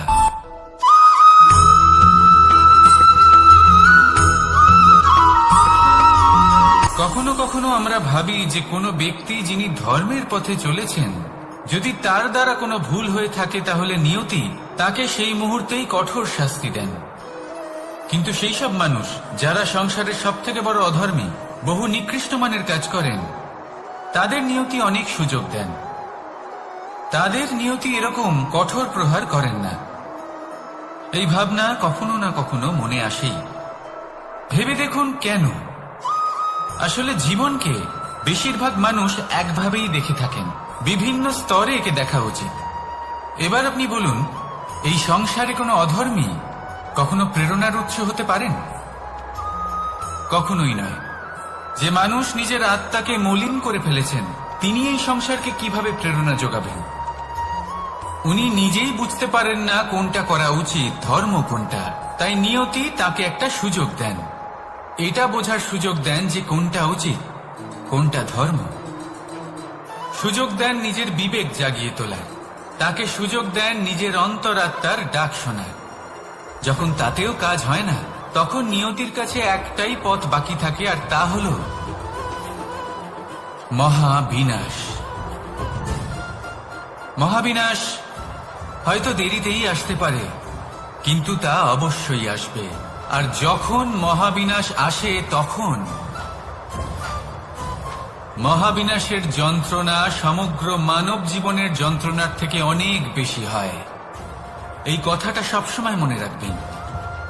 আর অন্যদিকে যে মানুষ ধর্মের পথে চলছেন তার দ্বারা যদি কোনো ভুল হয়ে থাকে তখন নিয়তি তার পরীক্ষা নেন। কিছুক্ষণের জন্য মানুষের মনে হতে পারে নিয়তি তাকে কঠোর শাস্তি দিয়েছেন,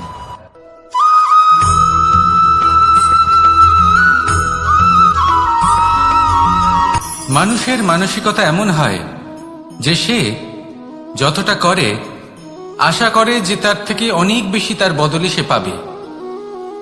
দেখুন, সবকিছুই আপনার ভাবনা চিন্তার উপর নির্ভর করছে। আপনি যদি ফলের বিষয়ে ভেবে কর্ম করতে থাকেন তাহলে সেটা অনুচিত। জীবনের আসল আনন্দ হলো নিজের কর্ম করতে থাকা, ফলের চিন্তা করা উচিত নয়। যদি আপনি এরকম ভাবেন যে আমি এতটা করছি, আমার এতটা পাওয়া উচিত, সেই ভাবনা অনুচিত। যদি আপনি সেবার মানসিকতা নিয়ে কর্ম করতে থাকেন, কর্মচক্রে প্রবাহিত হন, যদি আপনি এমন ভাবনা রাখেন যে আমি এতটা পাচ্ছি তাই এর থেকে অনেক বেশি আমি কর্ম করব, তাহলে নিশ্চিত রূপে আপনি যতটা করছেন তার থেকে অনেক বেশি আপনি পাবেন, আপনার আশার থেকে অনেক বেশি আপনি পাবেন। শুধু জীবনে অনেক বেশি কাজ করতে থাকুন, ফলের চিন্তা করবেন না। আর মনে রাখবেন, এই ভাবনাই সব থেকে বড় বীজ। কর্মের উপর বিশ্বাস রাখুন, জীবনে যা যা আপনি চান সবই সুখময় হবে। আসুন আর আমার সাথে ভালোবেসে বলুন, রাধা রাধা।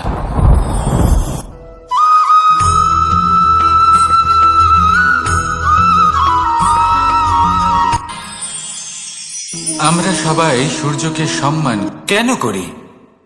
কারণ আমরা জানি যে সন্ধেবেলা যখন সূর্যাস্ত হবে তখন শুধুমাত্র অন্ধকার বাকি থাকবে। ঠিক কিছুটা এরকমই হয় আমাদের মাতা পিতাও, যিনি আমাদের জন্ম দেন, আমাদের ভরণ পোষণ করেন, আমাদের বড় করেন, আমাদের প্রেম প্রদান করেন। কখনো কখনো তাদের মুখ থেকে কটু কথা নিঃসৃত হয়, আমাদের দুঃখ হয়, কিন্তু তখন আমাদের এটা বোঝা উচিত এগুলি নিঃসৃত হচ্ছে আমাদেরই মঙ্গলের জন্য। যেমন সূর্যদেব, উনিও উত্তাপ দিয়ে থাকেন আমাদেরই মঙ্গলের জন্য, যাতে ফসল পাকতে পারে, যাতে জল বাষ্প হয়ে মেঘ হতে পারে, বৃষ্টি হতে পারে, আর এই সংসারে নিরন্তর জলের প্রবাহ থাকে। আমাদের মাতা পিতা, তাদের কঠোর আচরণ, তাদের কঠোর অনুশাসনের পেছনে লুকিয়ে থাকে ওনাদের ভালোবাসা। আমাদের তা বুঝতে হবে, সসম্মানে ওনাদের গ্রহণ করতে হবে। কারণ ঠিক সূর্যাস্তের পরে যেমন চতুর্দিক অন্ধকারচ্ছন্ন হয়ে যায়, তেমনি আমাদের জীবন থেকে যখন আমাদের মাতা পিতা চলে যায় তখন আমাদের জীবনেও শুধু এবং শুধুমাত্র অন্ধকারই ছেয়ে থাকে। সেই জন্য নিজের মাতা পিতাকে সম্মান করুন, ওনাদের ভালোবাসা প্রদান করুন।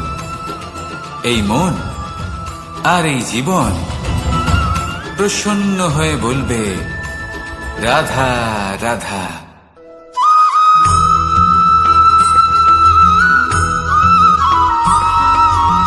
এই সংসারে কখনো কোনো ব্যক্তিকে তার বাইরের পোশাক দেখে বিচার করার চেষ্টা করবেন না, এটা খুব বড় ভুল করবেন। যেমন আমরা জীবনে অনেক সময় এমন করি, ধরুন কোথাও একটা গাছ দেখলাম, খুব বিশাল আকারের একটা গাছ, যেটা মাটির থেকে অনেক উঁচুতে পৌঁছে গেছে, যার বিশাল শাখা আছে। সেগুলো দেখে আমরা ভাবি যে এই গাছে হয়তো কত সুস্বাদু ফল আছে, আমরা সেই গাছের পরিচর্যা করতে থাকি। আবার অন্যদিকে হলো একটি তৃণ, যেটা মাটি থেকে কিছুটা উঁচুতে পৌঁছেছে, কিন্তু সেই তৃণর নিচে, মাটির নিচে অত্যন্ত সুস্বাদু ফল বা সবজি জন্ম নেয়, যা আমাদের স্বাস্থ্যের পক্ষে অত্যন্ত উপকারী। সেই জন্য কখনো আবরণ দেখে কাউকে বিচার করতে চেষ্টা করবেন না, তার বদলে এটা বোঝার চেষ্টা করুন যে আপনার সামনে যে ব্যক্তি আছে বা বস্তু আছে তার বিশেষত্ব কি। যদি এই বিশেষত্ব বোঝার ক্ষমতা আপনি অর্জন করেন, যদি এই শিল্প আপনি নিজের ভেতরে জাগ্রত করেন, তাহলে এই সংসারে বিশেষত্ব কি সেটা আপনি জানতে পারবেন। আর এই সমস্ত খেলা দৃষ্টি থেকে নয়, দৃষ্টিভঙ্গি থেকে জন্ম নেয়। দৃষ্টিভঙ্গি সবসময় শুভ রাখুন আর আমার সাথে ভালোবেসে বলুন, রাধা রাধা।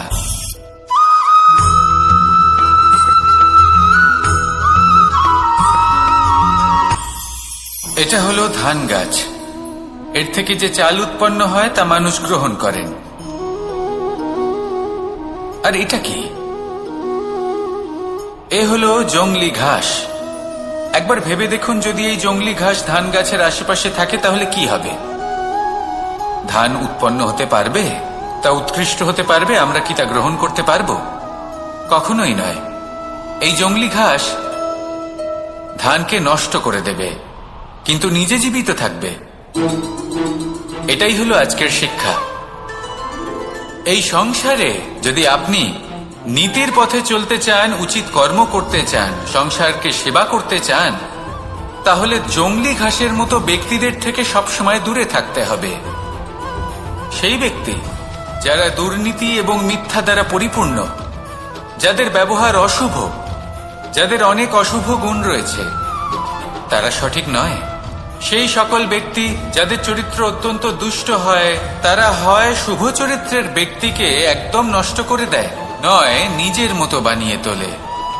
তাই যদি আপনি নীতির পথে চলতে চান, এই সংসারের জন্য শুভ কর্ম করতে চান, তাহলে সেই সঙ্গ লাভ করুন যে সঙ্গ জ্ঞানে পরিপূর্ণ, যাদের মধ্যে অনেক গুণ আছে, যাদের থেকে প্রতিদিন কিছু শিখতে পারবেন। এমন ব্যক্তির সাথে জীবন অতিবাহিত করুন। দুরাচারীদের থেকে দূরে থাকুন। তবেই এই মন প্রসন্ন হয়ে বলবে, রাধা রাধা।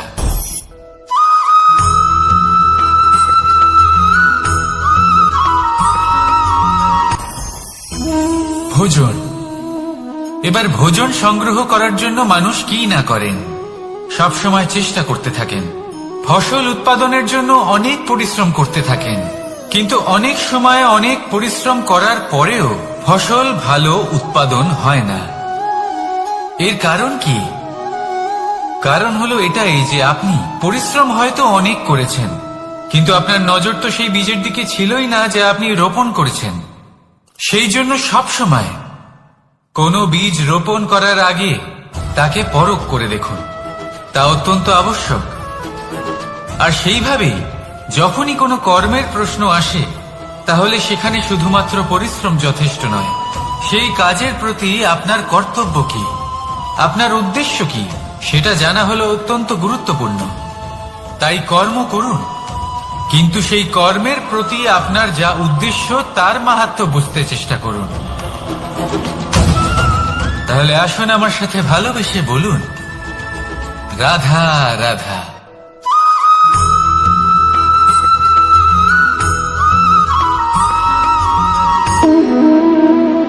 সম্পর্ক হলো আমাদের জীবনের একটি আধার। কিছু সম্পর্ক এমন যা আমরা জন্মসূত্রে লাভ করি, যেমন পরিবার, মা, বাবা। কিছু সম্পর্ক আছে যা আমরা জীবনে অর্জন করে থাকি, তা সে প্রেমের হোক, স্নেহের হোক বা বন্ধুত্বের। এই সকল সম্পর্ক লাভ করার বা গড়ে তোলার 5টি ধাপ রয়েছে। প্রথম ধাপ, কোনো ব্যক্তির সাথে আলাপ হওয়া, তার সাথে কথা বলা বা তাকে দেখা। দ্বিতীয় ধাপ, সে ব্যক্তিকে আমাদের ভালো লাগা। তৃতীয় ধাপ, আমাদের এটা চাইতে শুরু করা যে জীবনে এই ব্যক্তি যেন আমাদের বন্ধু হন, আমাদের জীবনে থাকে, বা আমাদের কাউকে ভালোবেসে ফেলা। আর এটা আমাদের ভাবা বা চাওয়া যে সেই ব্যক্তি যেন আজীবন আমার সাথে থাকেন, আমার জীবনে আমার সাথী হয়ে। চতুর্থ ধাপ, লাভ করা। এবার এই ধাপটি অনেক মানুষের পক্ষে খুবই সরল হয়, বড়ই সরল ভাবে নিজেদের সঙ্গীকে লাভ করে থাকে। কিছু মানুষের জন্য এই ধাপ অত্যন্ত কঠিন হয়ে থাকে। অনেক প্রতিকূল পরিস্থিতির উপর জয়লাভ করে তারা সঙ্গীকে লাভ করেন, কিন্তু লাভ অবশ্যই করেন। এরপরে আসে পঞ্চম, অন্তিম এবং সব থেকে গুরুত্বপূর্ণ ধাপ। সেটা হলো সেই সম্পর্ক পালন করা। এটা হলো এমন এক বিষয় যা প্রত্যেক মানুষের শেখা উচিত। যদি ব্যক্তি নিজের জীবনে সম্পর্ক রক্ষা করতে শিখে যান, তবে প্রত্যেক সম্পর্ক তার জীবনকে স্বর্গ করে তুলবে। আসুন আর আমার সাথে ভালোবেসে বলুন, রাধা রাধা।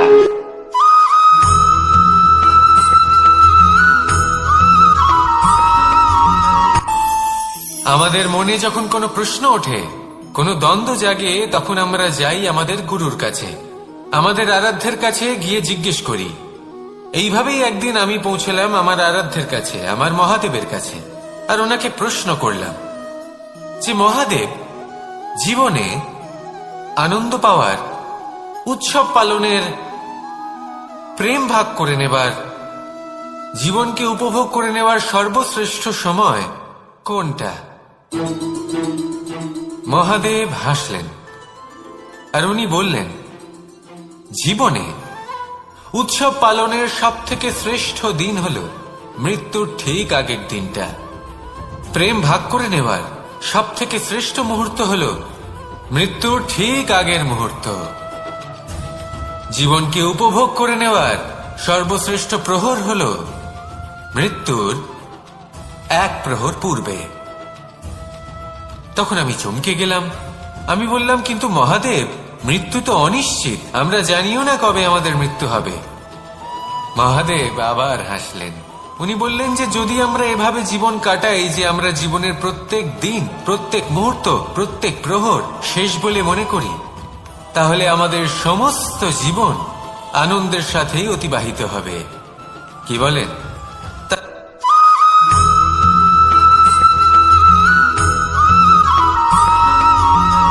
এই সংসারে কোনো বস্তু হোক বা ব্যক্তি হোক, তার একার গুরুত্ব কিন্তু খুব বেশি নয়।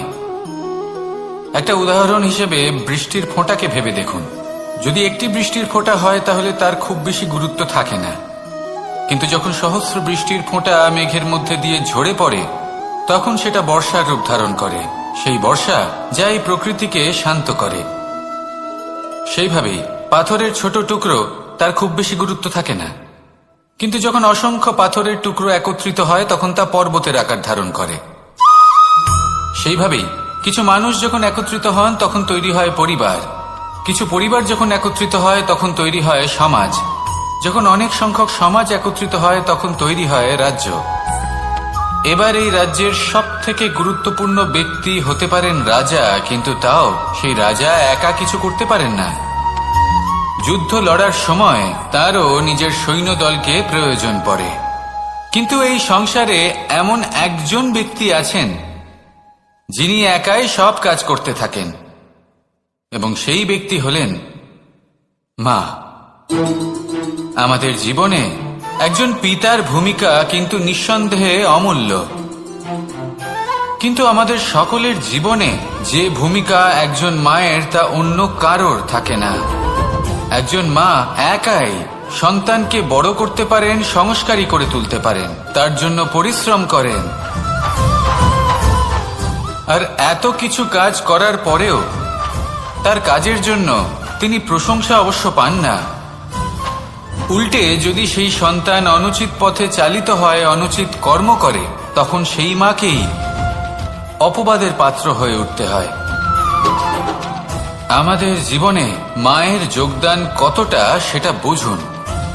আপনাকে বড় করে তোলার জন্য উনি কতটা পরিশ্রম করেছেন সেটা বুঝুন। আজ থেকে, এখন থেকে, এই মুহূর্ত থেকে মাকে সম্মান করতে শিখুন। যখন সময় পাবেন, যখন সুযোগ হবে, তখন তার প্রশংসা করুন, ওনারও ভালো লাগবে। আর মায়ের এই মমতার জন্য, তার এই ভূমিকার জন্য আসুন সবাই মিলে আমরা তাকে প্রণাম করি, আর সকলে মিলে ভালোবেসে বলি, রাধা রাধা।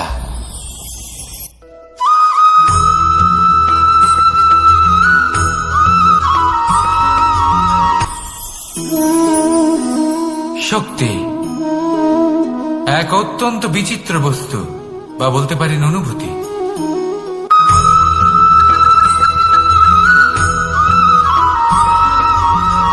বাহ, পুষ্পের সুবাস আমার খুব ভালো লাগে। অত্যন্ত সুন্দর হয় এই পুষ্প।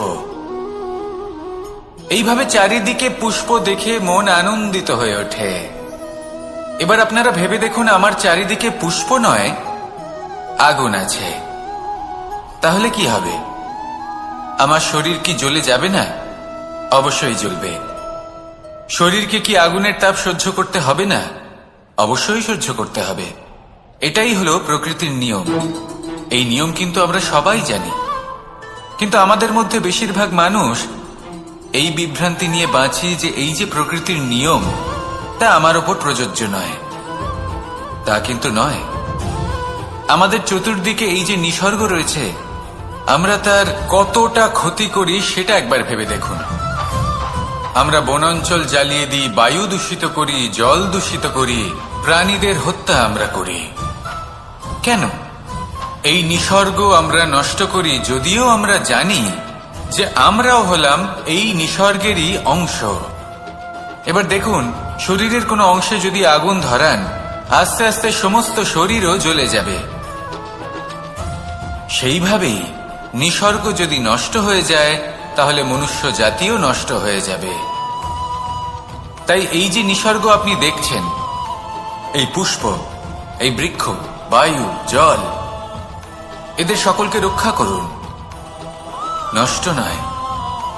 মনে রাখবেন, যদি নিসর্গ থাকে মানুষ থাকবে, যদি নিসর্গ থাকে তাহলেই জীবন থাকবে। আসুন আমার সাথে ভালোবেসে বলুন, রাধা রাধা। তো এই সংসারের সব থেকে বড় সুখ কি? কেউ বলবেন নিজের লক্ষ্য প্রাপ্ত করা, কেউ বলবেন ধন উপার্জন করা, কেউ বলবেন নিদ্রাই সব থেকে বড় সুখ, কেউ বলবেন রাজ্য লাভ করা, আবার কেউ বলবেন মাতার হাত থেকে খাবার খাওয়া, আদি ইত্যাদি। কিন্তু যদি সত্যি কথা বলি, এই সংসারের সব থেকে বড় সুখ হল সেবা করা। কখনো কাউকে সেবা করে দেখুন। এই সেবা দ্বারা অন্য কোনো মানুষের আশীর্বাদ লাভ করাতেই সুখ রয়েছে। আপনার সেবা ভাব দ্বারা যখন কোনো মানুষ নিজের অন্তরাত্মা থেকে আপনাকে আশীর্বাদ করে, তার থেকে বড় সুখ আর কিছুই নেই। কারণ প্রত্যেক মানুষের মধ্যে ঈশ্বর বাস করেন। নরের সেবাই হল নারায়ণের সেবা। নিষ্কাম সেবা করাই হল সব থেকে বড় সুখ। তাই নিজের অন্তরে সেবার এই ভাব জাগ্রত করুন।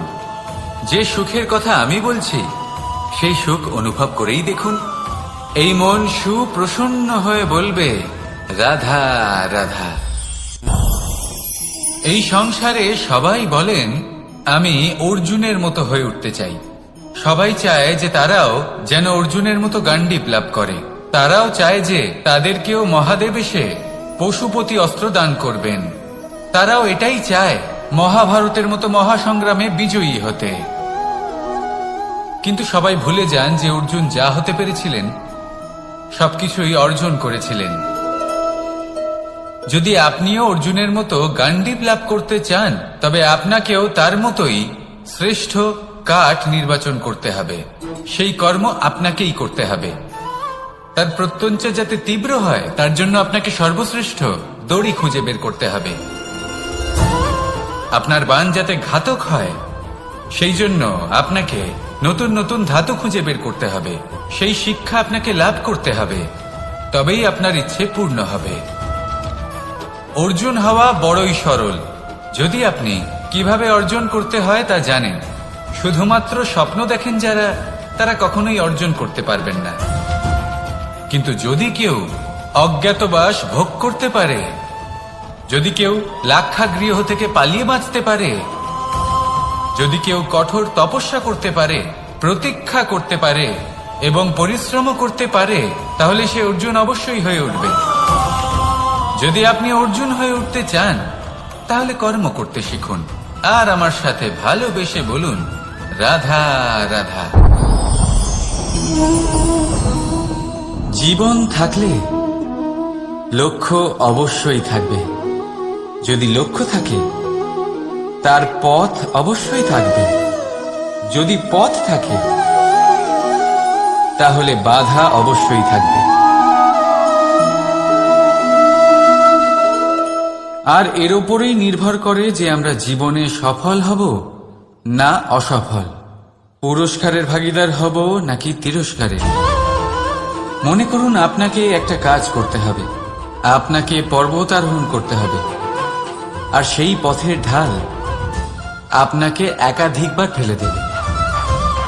পাথর আপনাকে একাধিকবার আহত করবে। এই অবস্থায় কি করবেন? সাধারণ মানুষ বেছে নেয় প্রতিশোধ। সেই পর্বতকে নষ্ট করে দেওয়ার চিন্তা ভাবনা করে, তার ভিতকে নড়িয়ে দেওয়ার কথা ভাবে সেই মানুষ। কিন্তু তাই জীবনে প্রতিশোধ নয়, পরিবর্তন বাছুন। বদলা নয়, বদল বেছে নিন। আপনার বাধা আপনার বন্ধু হয়ে যাবে। রাধা রাধা।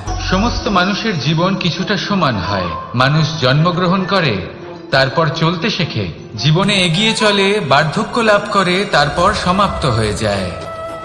কিন্তু সেই ব্যক্তিরা কারা যারা প্রকৃত অর্থে মনুষ্য জীবন যাপন করেন? এনারা হলেন সেই ব্যক্তি যারা পড়ে গেলেও আবার উঠে দাঁড়ানোর চেষ্টা করেন, নিজের ভেঙে পড়া অস্তিত্বকে আগলে নিয়ে আবার একটা আকার দেওয়ার চেষ্টা করেন, ভগ্ন আশাকে আবার একটা নতুন দিশা দেন। অসফল হওয়ার পরেও থামেন না, আবার এগোতে থাকেন। অসফল হওয়ার পরে যদি আপনি থেমে যান তাহলে সাফল্য আপনার সামনে অপেক্ষা করে, কিন্তু আপনি তা দেখতে পান না। তাই জীবনের সংঘর্ষে অংশগ্রহণ করতে শিখুন। জীবনের সংঘর্ষ থেকে পালাবেন না। আসুন আমার সাথে ভালোবেসে বলুন, রাধা রাধা। একবার একটা শেয়াল বনে বিচরণ করছিল। ও একটা ছোট্ট শাবক দেখতে পেল। ও ভাবলো, আজ একেই আমি খাবার হিসেবে গ্রহণ করব। আশেপাশে দেখলো কেউ দেখছে না তো, কেউ ছিল না, আর সেই শাবকের ওপর আক্রমণ করল, যা হলো একটা ঘোর অপরাধ। বনের নিয়ম অনুসারে আপনি কখনোই শাবকের উপর আক্রমণ করতে পারেন না। তারপর এই খবরটা যখন রাজা সিংহ জানতে পারলেন, সভার আয়োজন করলেন। কিন্তু সেখানে শেয়াল বলল, আমি তো এরকম কিছু করিনি। কিন্তু যদি আপনি এরকম বলেন, কোনো প্রমাণ দিন, এর কোনো সাক্ষী আছে? তখন রাজা সিংহ পেঁচাকে ডেকে পাঠালেন, যে সেই মুহূর্তে বৃক্ষের শাখার ওপর বসেছিল। সে সব কিছু দেখেছিল। পেঁচা সব সত্যি কথা বলল, আর শেয়ালকে মৃত্যুদণ্ড দেয়া হলো। এবার এই কাহিনী আমি আপনাকে কেন শোনালাম? কারণ মানুষও কখনো কখনো এরকম কর্ম করেন যা শিয়াল করেছে। এটা ভাবেন কেউ দেখছে না, যখন আমি অনুচিত কর্ম করতেই পারি। কিন্তু না, আপনি যাই করুন না কেন, কেউ না কেউ অবশ্যই তা দেখছে। কোনো ব্যক্তি না হলেও কোনো প্রাণী, না হলে কোনো যক্ষ বা দেব বা প্রেত। যদি এনারা কেউ না দেখেন, তাহলে ধরিত্রী মাতা দেখেন, যেখানে দাঁড়িয়ে আপনি সেই কর্ম করছেন, তাই না? তাই একটা কথা সবসময় মনে রাখবেন, কে দেখছেন কে দেখছেন না সেই বিষয়ে ভাবা ছেড়ে দিন। এটা খুব সহজ কথা।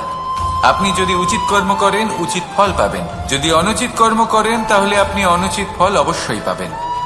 সেই জন্য উচিত পথে চলতে থাকুন, উচিত কর্ম করতে থাকুন, আর আমার সাথে ভালোবেসে বলুন, রাধা রাধা। আপনি কখনো কোনো বাজকে নিজের বাসা বানাতে দেখেছেন? এই বাজ যখনই কোনো বাসা বানায়, তখন উঁচু গাছের ডালে বা কোনো পর্বতের শিখরে বাসা বানায়, অনেক উচ্চতায়, আর সেখানে তার সন্তানও জন্মগ্রহণ করে।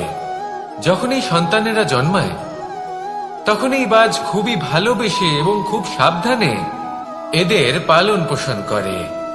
নিজের ঠোঁট দিয়ে তাদের ঠোঁটে খাবার পরিবেশন করে। কিন্তু যেই সেই সন্তানেরা হৃষ্টপুষ্ট হয়ে যায় এবং সেই কথা বাজ নিজে বুঝতে পেরে যায়, সেই বাজ নিজেই সেই বাসা ছিন্ন ভিন্ন করে দেয়। সেই সন্তান যাদের সবেমাত্র ডানা গজিয়েছে, কিভাবে উঠতে হয় তারা জানে না, সেই সন্তানগুলিকে উচ্চতা থেকে ঠেলে দেয়। সেই সন্তান প্রথমে ভয়ভীত হয়ে যায়। তারা সামনে মৃত্যুকে দেখতে পেয়ে ভয়ের কারণে তাদের ডানা ঝাপটাতে থাকে, আর সেই প্রক্রিয়াতেই সেই সন্তানগুলি উড়তে শুরু করে দেয়। এবার এই ঘটনায় আমরা কি শিক্ষা পেতে পারি? এটাই, যদি আপনি মাতা পিতা হন, তাহলে নিজের সন্তানকে অবশ্যই স্নেহ করুন, কিন্তু তাদেরকে নিজের আঁচলের তলায় বেঁধে রাখবেন না। যদি আপনি চান আপনার সন্তান জীবনে উন্নতি করুক, তাহলে নিজের মুঠো থেকে তাদের স্বতন্ত্র করে দিন। এই সংসারে সংঘর্ষ করতে দিন। সেই সন্তান নিজেই বুঝতে পারবে যে জন্মের সময় পাওয়া ডানা কি করে ব্যবহার করতে হয়। আর আপনার চোখের সামনে আপনার সন্তান এই আকাশে উড়তে থাকবে। তাহলে আসুন আমার সাথে ভালোবেসে বলুন, রাধা রাধা। সংসারে সবচেয়ে পবিত্র মানা হয় গঙ্গা জলকে। কখনো ভেবে দেখেছেন কেন? কারণ গঙ্গা জলের আবির্ভাব অত্যন্ত শুদ্ধ হয়, তার জন্ম শুদ্ধ হয়, যেখান থেকে তার শুরু সেটাই শুদ্ধ হয়। আর শুরুটা শুদ্ধ হওয়া অত্যন্ত আবশ্যক।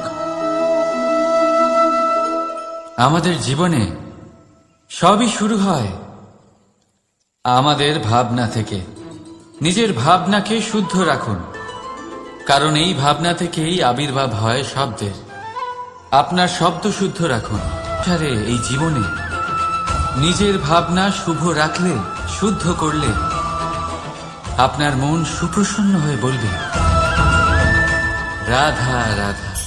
মানুষ জন্মগ্রহণ করে, তার সাথে ভয়েরও জন্ম হয়। ছোটবেলা থেকেই আমাদের মনে কোনো না কোনো প্রকারের ভয় থেকেই যায়। কেউ এই বিষয়ে ভয় পায় যে তার কোনো বস্তু তার থেকে দূরে চলে যাবে। কেউ এই বিষয়ে ভয় পায় যে আমি নিজেকে হারিয়ে ফেলব। কেউ এই ভেবে ভয় পায় যে আমার প্রিয়জনেরা তারা যেন আমার থেকে দূরে না চলে যায়। কেউ এই ভেবে ভয় পায় যে আমরা যেন পথ না হারিয়ে ফেলি, আদি ইত্যাদি। কিন্তু সত্যি কথা বলতে ভেবে দেখুন, এই ভয় বাস্তবে কি? শুধুই একটা মনস্থিতি, আর কিছুই নয়। যা কিছু আপনি জীবনে পেয়েছেন তা একদিন আপনাকে হারাতে হবে। এই জীবন হলো আপনারই, কিন্তু তাও একদিন সমাপ্ত হবে। তাই ভয় পেয়ে কি লাভ? এই ভয় শুধু আপনাকে জীবন যাপন করা থেকে বাধা দিচ্ছে, আর কিচ্ছু নয়। পথ হারিয়ে ফেললেই বুঝতে পারবেন যে নতুন পথ কিভাবে বানাতে হয়। কিছু মানুষকে জীবন থেকে হারালে তবেই আপনি বুঝবেন যে আপনার আপনজনকে। এই ভয়ের কারণে ভীত হয়ে থাকবেন না। এই তারা নক্ষত্র অন্ধকারের অভাবে গুরুত্ব হারায়। শিবকেও মহাদেব হওয়ার জন্য বিষপান করতে হয়েছিল। প্রত্যেক পরিস্থিতি, প্রত্যেক সাফল্য আপনার পরীক্ষা নেবে। তাতে উত্তীর্ণ হওয়া হলো আপনার কর্ম। যখনই আপনি ভয় পাবেন বা সংকটের সম্মুখীন হবেন, তখন সাহসের সাথে তার সম্মুখীন হন। মনে রাখবেন, যে সম্মুখীন হতে জানে সাফল্য তার সাথে সবসময় থাকে। আসুন আর আমার সাথে ভালোবেসে বলুন, রাধা রাধা। আমাদের হাতটা দেখুন। এই হাতে 5টা আঙুল আছে, যা ভিন্ন ভিন্ন ধরনের। একরকম কেন নয়? কারণ হলো প্রত্যেকের নিজের নিজের গুরুত্ব আছে, নিজের নিজের মাহাত্ম্য আছে। এরা ভিন্ন, তাই একত্রিত হয়ে মুষ্টিবদ্ধ করা সম্ভব, যার দ্বারা আমরা আত্মরক্ষাও করতে পারি, আবার আক্রমণও করতে পারি। যদি 5টি আঙুল সমান হতো তাহলে মুষ্টিবদ্ধ হতে পারত না, নিজেদের মধ্যে বিভ্রান্তির সৃষ্টি করত। এবার এরকমই কিছু আমাদের সংসারেও হয়। আমাদের দেশ, যেখানে একটি ভূমির ওপর ভিন্ন ভিন্ন ধর্মের মানুষ বাস করেন, ভিন্ন ভিন্ন জাতি, ভিন্ন ধর্ম, ভিন্ন ভাষা। কিন্তু যদি আমরা এটা ভাবি যে কিভাবে এই দেশকে কল্যাণের পথে নিয়ে যাওয়া যায়, কিভাবে এর বিকাশ করা সম্ভব, তাহলে আমাদের একত্রিত হওয়া শিখতে হবে। যেইভাবে 5টা আঙুল একত্রিত হয়, মুষ্টিবদ্ধ হয়, সেইভাবেই আপনার যে ভাষাই হোক, যে ধর্মই হোক, যে জাতি হোক না কেন, ঠিক আছে, আবশ্যক হলো আপনার নিজের কর্মভূমির সাথে, আপনার ধরিত্রীর সাথে যুক্ত থাকা, সাথে থাকা। তবেই দেশের উন্নয়ন সম্ভব। তবেই এই দেশ স্বতন্ত্র থাকবে, সফল হবে, আর এই মন প্রসন্ন হয়ে বলবে, রাধা রাধা। যদি আমি আমার চোখ বেঁধে কোনো একটা নির্দিষ্ট দিকে নিজের সমস্ত শক্তি প্রয়োগ করে ছুটে যাই, তাহলে কি হবে? আমি কোথাও ধাক্কা খেতে পারি, নিজের ক্ষতি করতে পারি, কোথাও পড়ে যেতে পারি, তাই না? অর্থাৎ এটা নিশ্চিত এই কাজ আমার করা উচিত নয়। কিন্তু আজকের দিনে প্রত্যেকটা মানুষ এই কাজই করছেন, তাই না? কোনো কাজ করার পূর্বে সেই কাজের বিষয়ে সম্পূর্ণ তথ্য কোথায় সংগ্রহ করছেন? শুধু এটুকু জানেন যে এই কাজটা করলে কত ধন অর্জন করবেন আর কত নাম হবে, আর ব্যাস সামনে এগিয়ে যান। এটা উচিত নয়। পূর্ণরূপে যে কোনো কাজ করার আগেই সেই কাজের বিশ্লেষণ করে নেওয়া উচিত, তা বুঝে নেওয়া উচিত এবং সেই বিষয়ে অবশ্যই খেয়াল রাখা উচিত যে আপনার শরীর এবং আপনার মন এই কাজ করার জন্য কি প্রস্তুত রয়েছে। যদি তা না হয় তাহলে প্রথমে নিজেকে শুধরে নিন, তারপরে সেই কাজ করুন। যদি এইভাবে জীবনে সামনে এগোন তাহলে সাফল্যের সম্ভাবনা জীবনে অনেক বেশি বেড়ে যাবে। তাহলে এটাই করুন আর আমার সাথে ভালোবেসে বলুন, রাধা রাধা। এই সংসারে সাফল্য লাভ করার জন্য জ্ঞানের প্রয়োজন হয়, পরিশ্রমের প্রয়োজন হয়, দৃঢ় নিষ্ঠার প্রয়োজন হয়, নিরন্তর চেষ্টা করা প্রয়োজনীয়। কিন্তু আরো কিছু আছে যা অত্যন্ত প্রয়োজনীয় এবং গুরুত্বপূর্ণ। তা হলো ভালো বন্ধু। তাদের থাকা অত্যন্ত প্রয়োজনীয়। যদি ভালো বন্ধু থাকে তাহলে সময় এলে তারা ঢাল হয়ে আপনাকে সুরক্ষা করবেন। সময় এলে অস্ত্রের মতো শত্রুকে সংহারও করবেন। যদি তিনি জ্ঞানী হন, তাদের মধ্যে সদ্গুণ থাকে, তাহলে এই সব গুণ আপনার মধ্যেও প্রবেশ করবে। তাহলে সাফল্যের জন্য ভালো বন্ধু পাওয়া অত্যন্ত প্রয়োজনীয়। কিন্তু শুধু বন্ধু কেন, ভালো শত্রুও থাকা প্রয়োজনীয়। এবার আপনি ভাববেন, আমি কি বললাম? যদি আপনার জীবনেও ভালো অর্থাৎ শক্তিশালী শত্রু থাকে তাহলে আপনিও শক্তিশালী হতে থাকবেন। এই শত্রু আপনাকে প্রেরিত করবে আরো বেশি শক্তিশালী হয়ে ওঠার। কখনো কোনো হরিণকে দেখুন, তীব্র গতিতে দৌড়তে থাকে। কেন তীব্র গতিতে দৌড়য়? এই কারণে নয় যে কোথাও তার জন্য মধুর ঘাস অপেক্ষা করে রয়েছে, না। সে এই কারণে তীব্র গতিতে দৌড়য় কারণ সেটা না করলে তার পেছনে একটি সিংহ আছে যে ওকে নিজের ভোজন করে ফেলবে। তাই জীবনে বিপদ, সংকট এই সবকিছুও হলো অত্যন্ত গুরুত্বপূর্ণ। তার সম্মুখীন হতে শিখুন আর আমার সাথে ভালোবেসে বলুন, রাধা রাধা রাধা।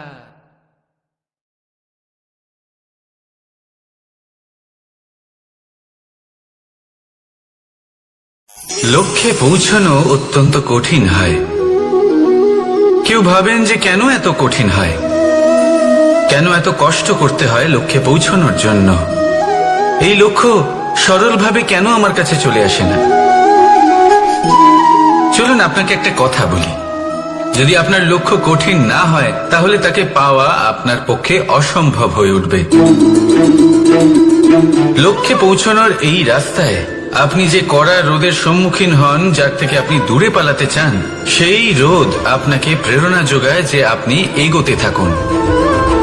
ভাবুন একজন যাত্রী যে কিনা নিজের লক্ষ্যের দিকে যাচ্ছেন, সেই পথে উনি যদি একটু ছায়া পেয়ে যান আর উনি ওখানে বিশ্রাম নেন, তাহলে তার সাথে তার ভাগ্য গভীর নিদ্রায় সেখানে বিলীন হয়ে যায়।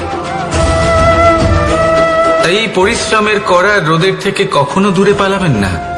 জীবনে শুধু সামনে এগোতে থাকুন দৃঢ়তার সাথে। আর লক্ষ্য সরল হোক, কঠিন হোক বা অত্যাধিক কঠিন হোক, একটা কথা মনে রাখবেন, যে জীবনের লক্ষ্যে পৌঁছতে পেরেছে সে লক্ষ্য প্রাপ্তির জন্য আফসোস কখনোই করে না। রাধা রাধা। ধৈর্য, এই ধৈর্য কি কোনো গুণ, কোনো অনুভূতি, কোনো দৃষ্টিভঙ্গি? আমার জন্য ধৈর্য এক বাহন। আপনি হয়তো ভাবছেন এই কেমন বাহন? বাহন তো ঘোড়া হতে পারে, হাতি হতে পারে, উটও হতে পারে, কিন্তু ধৈর্যকে বাহন বানানো মানে? চলুন আপনাকে একটা কথা বোঝাই। পৃথিবীতে এমন কোনো বাহন নেই যে তার আরোহীকে আছড়ে ফেলেনি। সেটা উট হোক বা হাতি হোক বা ঘোড়া হোক, চলতে চলতে কখনো নড়বড় করেই বসে। তারপর সেই আরোহী পড়ে কারোর পায়, তারপর পড়ে তার নিজের নজরে। কিন্তু ধৈর্যরূপী বাহন কখনো কাউকে ফেলে না, কখনো না। না সেই আরোহী কারোর পায়ে পড়ে আর না তো নিজের নজরে। কারণ ধৈর্য আপনাকে বিবেক প্রদান করে, বিবেক আপনাকে পরিকল্পনায় সাহায্য করে, আর পরিকল্পনা প্রদান করে আপনাকে শক্তি আপনার লক্ষ্যের দিকে অগ্রসর হওয়া। বুঝলেন? ধৈর্যকে সঙ্গে রাখুন, নিজেকে আরো ধৈর্যশীল করে তুলুন।